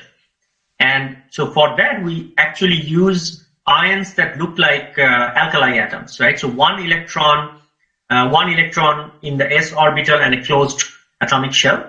So that's one reason why most of the experiments are limited to, let's say, ytterbium and barium and beryllium and calcium and things like that.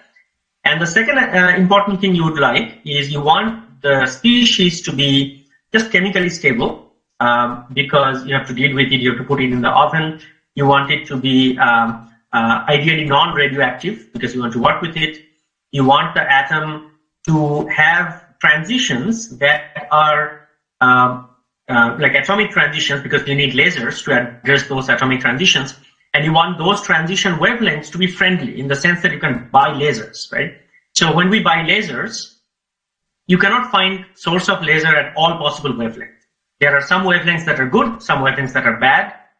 In general, the more ultraviolet you go in wavelength, it's harder and becomes more expensive, technologically challenging to buy lasers and optics components. So ytterbium basically is kind of a nice combination of all of these features. And in addition, you want to have an atom of an ion where the energy structure is such that the quantum coherence time is long, and that has to do with what internal states you are using for the for encoding qubits or spin states. For ytterbium, we can use what is known as hyperfine state, that is the nuclear, that involves electronic spin and nuclear spin in those 0 and 1 states. So those two states are very, very stable, meaning their energies don't fluctuate with random fluctuations of magnetic fields or electric fields. So you can make a good qubit out of them. So out of all of those, we use ytterbium, but by no means that's the only choice. The experiment that I cited from Oxford Group that holds the world record for the best quantum logic gate, that is not done in ytterbium, that is done in calcium, for example, calcium ions, and there are many other candidates. Excellent questions. Thank you. Thank you so much, sir. So the next question is from Dr. Jyotirmoy Pramanik. So So Dr. Pramanik is asking what is the typical volume of the vacuum chamber at 10 to the power minus 11 millibar pressure at room temperature, still small n equal to P by kT of the order of 10 to the power 5 per cc. Then how do you create 30 to 40 atoms inside the chamber? Yeah, you have your question is at the very heart of the challenges of this technology. So first of all, to answer your question, these vacuum chambers are standard vacuum chamber that where the flanges are, let's say, this one that you are seeing on screen. This is a 4-inch diameter flange here, and the small windows on the side that right now are blocked here. Those are, so here in the previous diagram, those are small windows like 1.33-inch flanges. Those are. So in terms of volume, I think an average vacuum chamber is going to be about 1,000 cc, right? And then you are absolutely right that even at this 10 to the minus 11 or minus 12, you still have enough atom in the background for collision.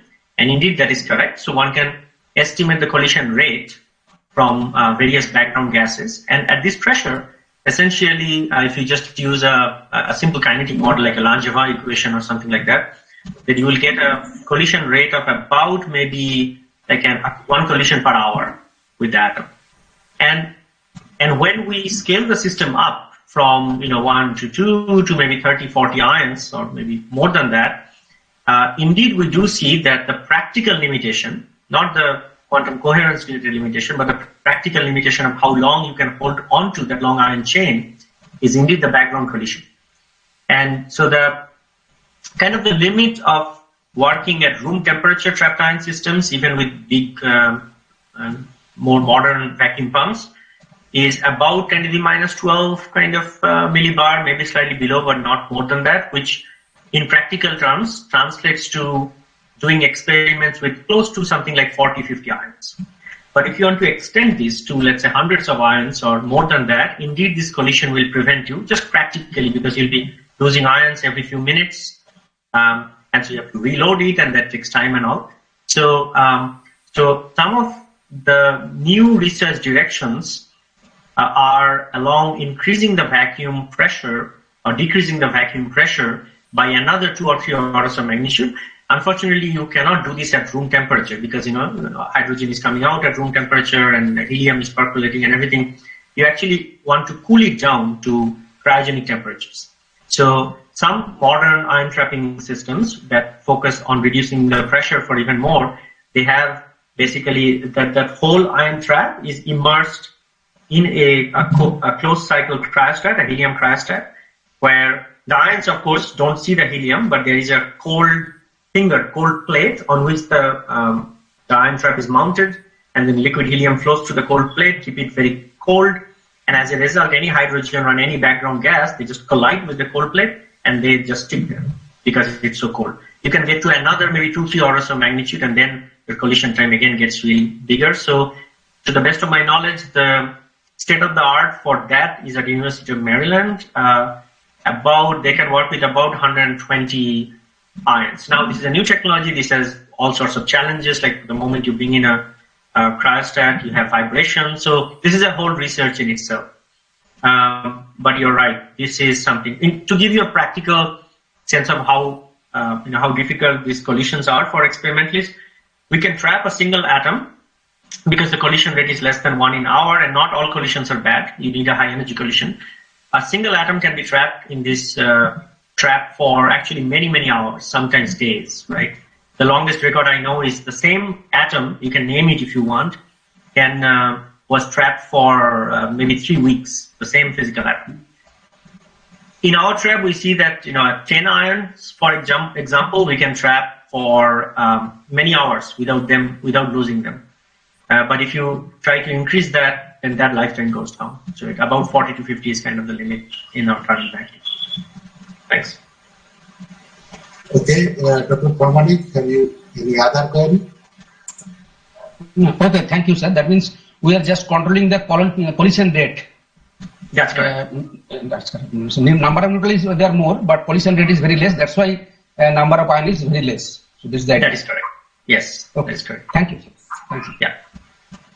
Okay, Isika. Isika, please unmute. Isika has two Yes, sir. questions. Two questions. Why do specifically trap only ytterbium ion instead of using any other element? I think I have answered this question already. Yes, Yeah, sir. Yeah. Second one is, a quantum computer is built on the basis of laws of quantum mechanics. So can classical mechanics problem be solved in a quantum computer? If possible, then how? Yeah, that's a good question. So, Thank you, sir. right.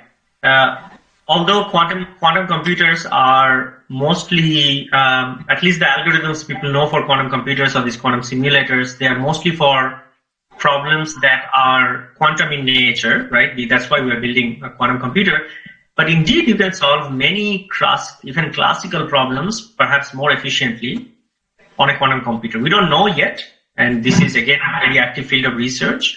But absolutely, for example, some optimization problems, and I gave you an example. An airplane takes off, and you know, from a point of view of like a company, they want to make sure that they are using less fuel. Not only company, but from point of view of global warming, for example. Aviation is a big cause of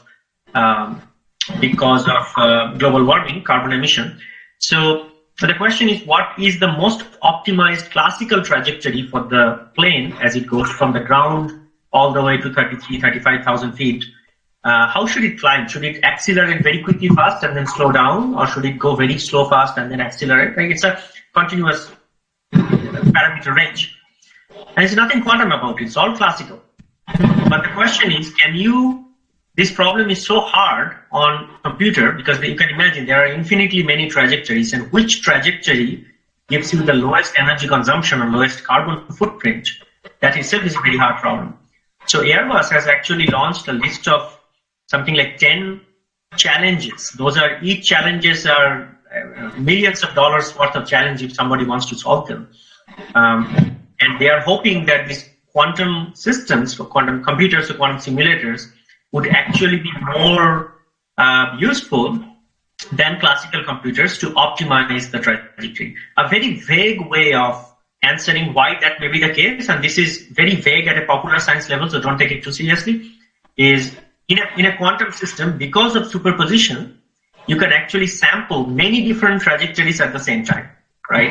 So on a classical trajectory, on a classical computer, if you want to solve this airplane problem, the way you have to do is you have to find one particular trajectory for the plane, and you can, depending on its velocity and air atmospheric condition, you'll find out how much fuel it consumed, and you will calculate the total fuel change, and then you will go to the next trajectory and you will search for all possible trajectories. But because of quantum superposition, if you can somehow encode this problem into a bunch of qubits, then, and the qubits could be in many different states at the same time, you can, so to speak, sample many trajectories at the same time and look for which trajectory has the lowest energy consumption. And some algorithm cleverly finding out that state, essentially.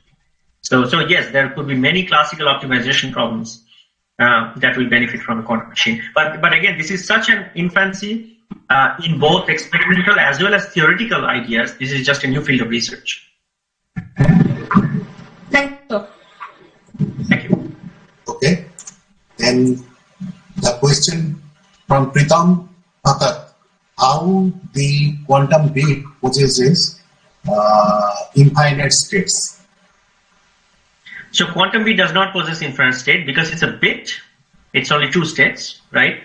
Probably what you are talking about is infinite state in the sense of, so it is two basis state, which is 0 and 1. But you can, of course, you're right, you can, of course, create an infinite superposition of quantum states. You can create any alpha 0 plus beta 1, and that is your basic fundamental laws of quantum superposition, right? And alpha and beta, those could be any complex coefficients.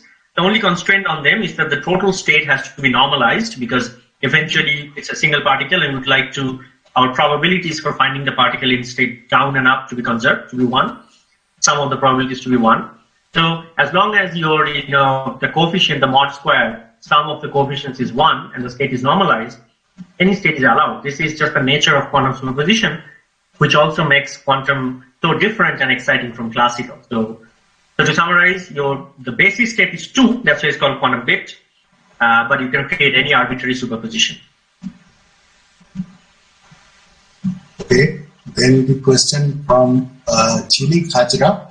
Can you please say where we can use these within bracket like nearly stabilized in our daily lives? Can you please say where we can use these like nearly stabilized in our daily lives? You don't quite understand the question. Chili, please unmute. Chili. Hello, sir. Hello. Yeah. Sir, what are the benefits we can get of these experiments, like in our daily lives? Okay. Yeah. Okay. Good. So I gave you already some examples for the previous questions. Let's say optimizing this fuel consumption. Right now, the field is so new that most of the questions we are answering, even experimentally, those questions are of interest to the academic community. Namely, we want to find out, let's say, how quantum systems interact with each other. So right now we are at that level, but one can hope that the experiments mature and the technology mature, become more, these systems become more controlled and more complex, such that we can start solving problems that do affect our daily lives. Examples could be search for new materials, search for new medicines, right? So let's take an example for a new medicine. Okay, right now the whole world is trying to look for a vaccine for the coronavirus, for COVID-19.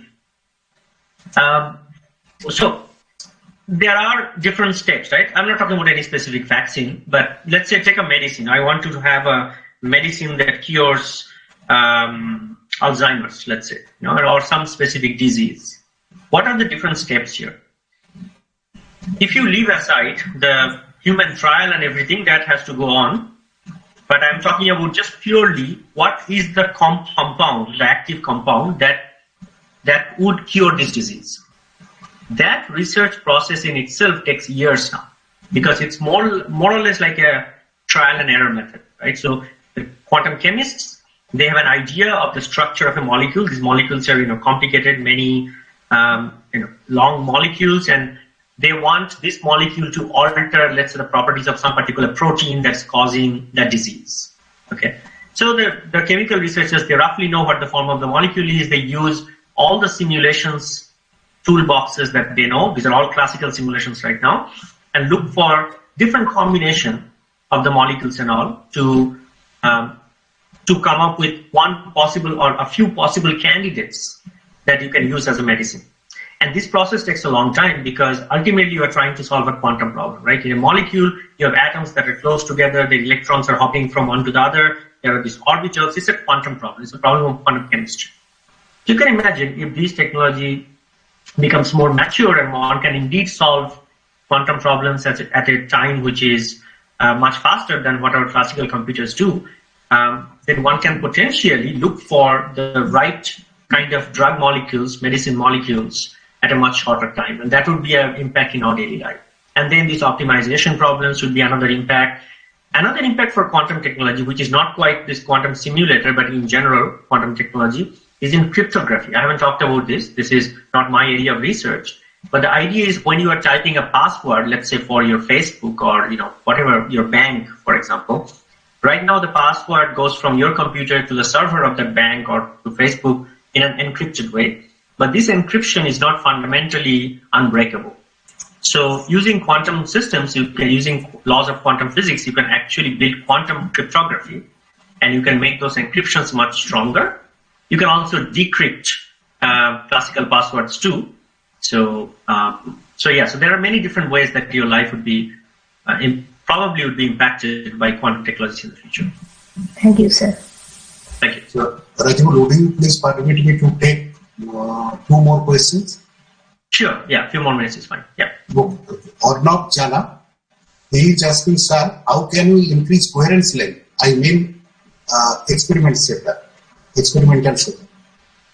Yeah, that is quite literally $1 million questions.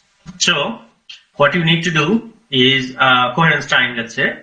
So again, the basic philosophy for increasing coherence time is you want to make sure that your experimental apparatus is well shielded from the environment, and all the classical factors, namely, let's say the power of your laser beam, magnetic field, etc., they are as well controlled as possible. So in our experiment, what we do, we actually tackle every problem separately, right? So for example, I have this laser beam going onto the iron, and the noise on the laser beam, you take a laser pointer, and if you can measure the power of that laser pointer, just as an example, you will see it's not absolutely stable, it's fluctuating. Okay? So this is a cause for decoherence. In ways that I'm not explaining, but this is, let's say, a cause for decoherence. The general philosophy is it's fluctuating means I don't know what the power is at that point in time. I want to know with precision what the power is. So what we can do is we can, let's say, sample just a little bit of that light that goes onto the iron, put it on a very sensitive detector that can detect its power fluctuation, and then feed back onto the laser source so that if the intensity is about to go down, you just increase the current a little bit in the laser so the power goes back again. So it's much like, a simple example would be if you want to stabilize the temperature of your room, people use thermostats, right? So what's done is whenever the room is beginning to get colder, the hot air comes in and heats it up. And similarly for the air conditioning, whenever the room temperature goes high, the air conditioning turns on and cools it down. So you use these kind of controls to control all the noises in your classical world. For example, laser power. You can do the same thing for magnetic field. And this requires knowledge of physics knowledge, of course, of how the laser intensity is drifting and all, but requires an immense amount of knowledge on, let's say, electrical engineering, how you would actually do this, the feedback process. And we use things like PID controllers and all. So one maybe aspect I would like to emphasize here is in order to do research in this field, you kind of have to know quite a bit. It's very interdisciplinary. So even if we are trained as physicists in our lab, we work on aspects that are from electrical engineering. For example, all these control loops you have to understand well, control parameters and PID controllers. And also you need to make sure that even the mechanical structure that you are holding your iron in should not vibrate. So that's a problem of mechanical engineering, right? You want to make sure that your vacuum chamber, the internal surfaces, are cleaned in such a way that it does not what we call outgas and increase the collision rate, for example. So that could be a problem of chemistry. So you see, this is such any research problem when you're tackling, nobody said, nature does not say, hey, this problem is of physics. This is a problem of nature, and you have to use your skills and knowledge in physics, computer science, electrical engineering, chemistry, mathematics, whatever you can to solve the problem. So those are some of the ways you can increase the coherence time, basically by beating the technical limits for now. So the question. Hello, sir. Sorry for interfering. Sir, our Puttu sir already missed my questions, so I have interfered. Yeah. Sir, you have missed my question. I am Ronald Jha from PK College. Okay. You can ask directly. Yeah, go ahead, please. Sir, can I ask? Yeah. Okay, sir. Thank you. Sir, my first question was, is the spin matters here to solve the set of problems in quantum simulation? Sorry, I didn't quite understand the question. Say that again. Okay, sir. Is the spin matters here to solve the set of problems in quantum simulation? Is the spin matter? What do you mean? To solve the set of problems in quantum simulation. No, I got the last part. What is the first part of your question? What matters? Spin. He's asking, does spin matter? Does spin matter? Right. Right. So we are using the spin states. These are actually pseudo spin states, but so when we say spin down and spin up, those are basically any two-level system. So whenever you have a problem, first thing you do for quantum simulators, this kind of quantum simulators called qubit-based quantum simulators, is you try to map the problem onto a spin language, right? So for example, you are, let's say you are trying to understand the phase transition from liquid to vapor. There's nothing spin about it. It's the classical problem. However, you can be clever about mapping this problem in a spin language. And people know how to do that. You can, imagine you have molecules flying around the room, and you can partition the room into smaller cubes. And if you say that if there is a molecule inside, it's spin up. If there is no molecule, that's spin down. So the first step is you have to encode that information in a spin language, and then you can try to solve this problem on a simulator. Does that answer your question? Yes, sir. Yes, sir. Okay. So my second question, how we can increase the number of spins? Where you assume the number of spins rises 30 to 35. How we can increase the number of spins? Yeah, that's right. So by, again, some of the answers I've given already, you have to I have missed. Decrease the vacuum pressure so that you can make, you can put more ions in. You also have, even after decreasing the vacuum pressure, right now, we kind of know how to make ion traps so that we can work with maybe 100 or 120, maybe of that order, like few hundred ions. But if you're asking, can I put together a system with thousands of spins? We don't, and this is another field of research. How do you scale it up truly to the point where you're working with not hundreds, but thousands and maybe millions of qubits in the future? So I can give you the general direction for that. What most people believe is that it's not going to happen in one specific trap. It's unrealistic that you can make an ion trap where you are trapping 1 million qubits and also performing operations. There the concept is building networks. So what you do is you build many traps. They don't have to be in separate vacuum chamber. It could be more complicated, like a chip with many small trapping regions. And imagine each trapping region contains 20 ions. And somehow you find a way to build up interactions or connections between these separate regions, either by using photonics or light switch, or by actually physically moving the ion, like in a game of Tetris, you see the kind of move together. So you can. Yeah. Okay, sir. Sir, one more question. If we increase the number of spin, will it so quick to solve the problems? Will it what? Will it so quick to solve the problems?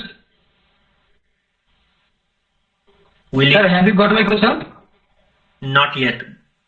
If you increase the number of spins, I understood that part. What's the remaining part of the sentence? Will it so quick to solve the problems? He's asking about the speed. Yes, sir. Yes, sir. Speed. So speeding up the progress or speeding up the computation? Yes, speeding up the problems. Yes. Okay, I understand. Okay, yes. This is another tricky question. So based on what we know, there are some problems for which a quantum computer can beat a classical computer. A quantum algorithm can beat classical algorithm.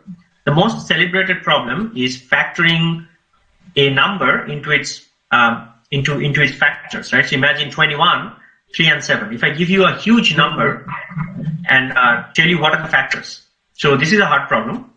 And it was shown by a mathematician at MIT in 1992, I believe, Peter Shor, that you can indeed use a quantum algorithm to speed it up much faster than a classical computer.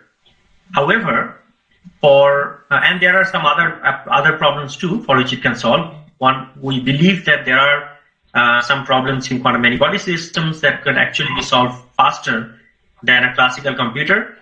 But there are not too many proofs showing what kind of problems you will get, what is known as a quantum advantage over a classical advantage. So the answer to your question is, in general, yes, we think if you increase the number of spin, yes, it would speed up solving the problem.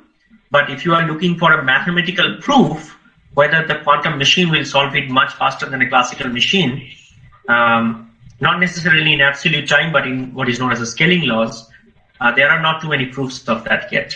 But this is also an ongoing research. Yeah. Thank you, sir.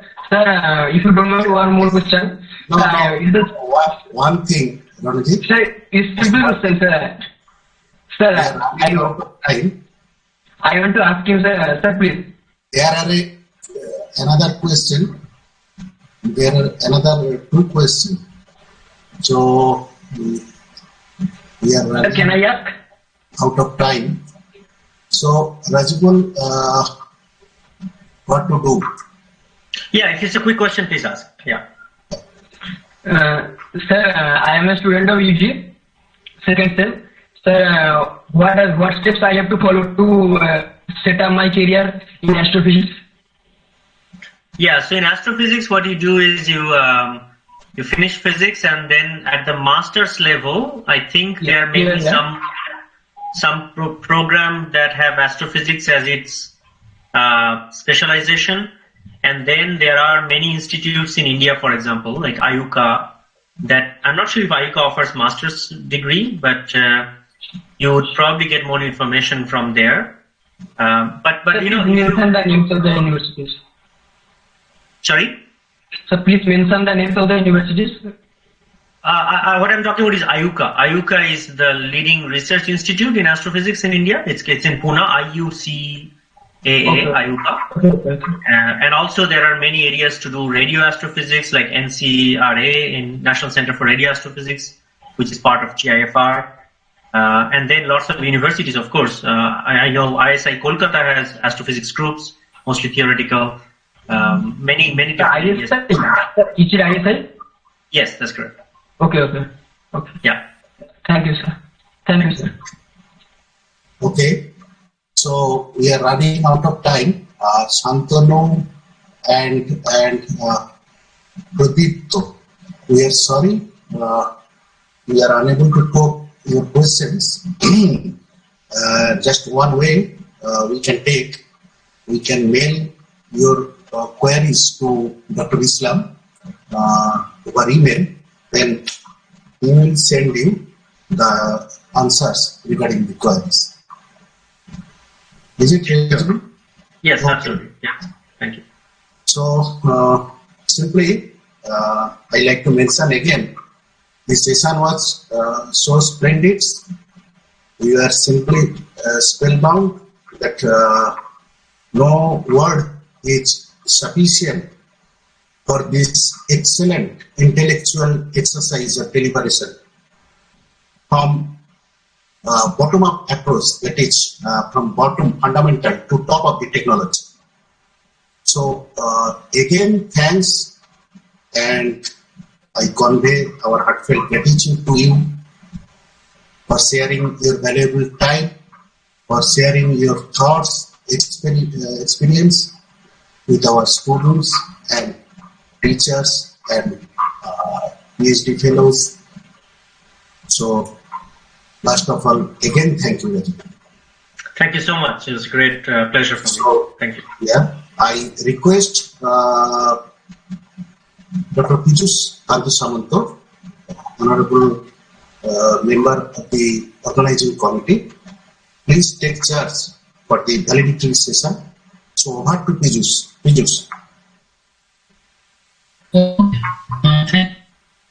Yeah.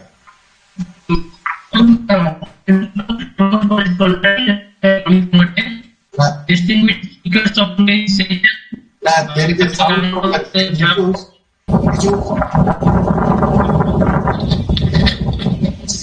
Pijus, sound is not clear. Pijus, sound is not clear.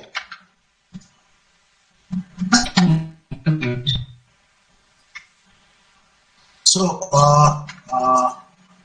okay, just Ishita.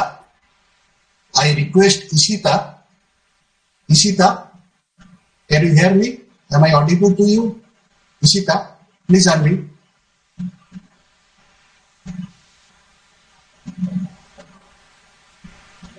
Ishita.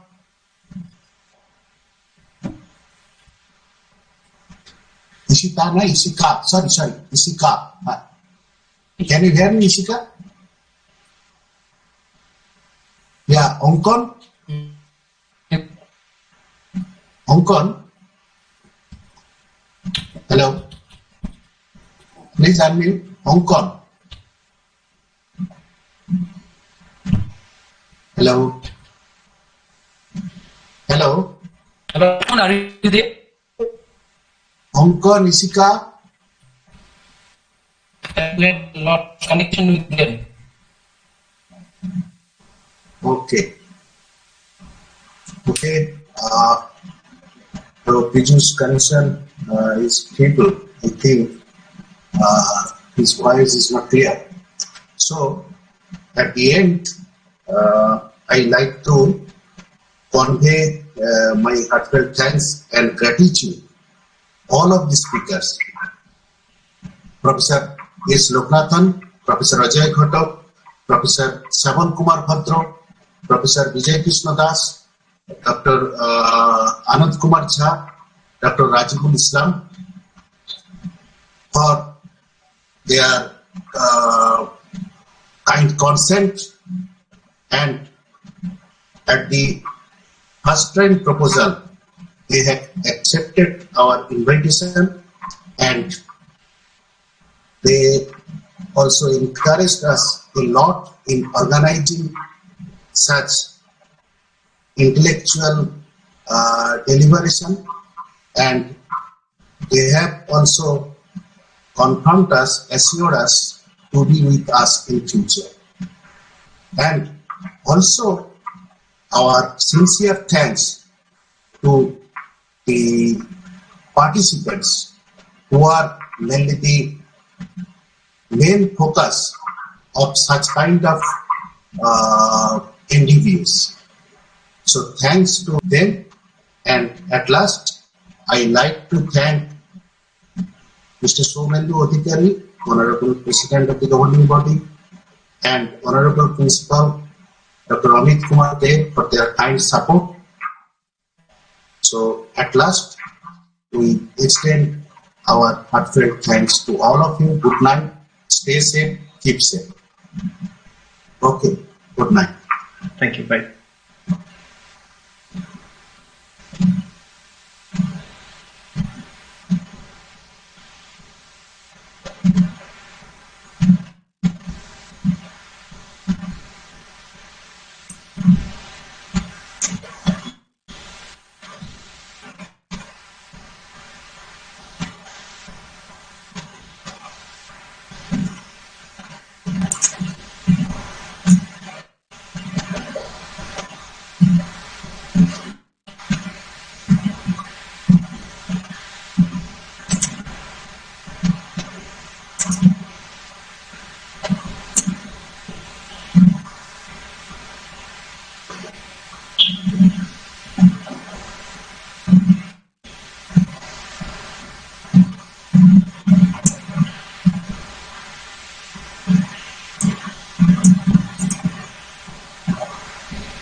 So, hello, Pijus.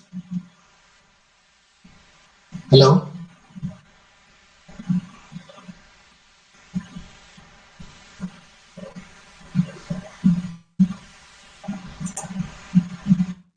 Sir, the feedback thing is not opening.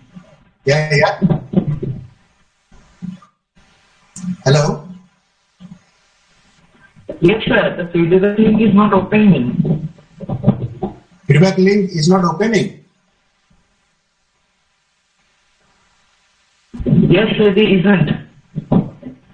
It will be activated after 15 minutes, I think. I have told them to activate it. So, I think we will be able to fill up the form shortly. Okay? It will be activated shortly.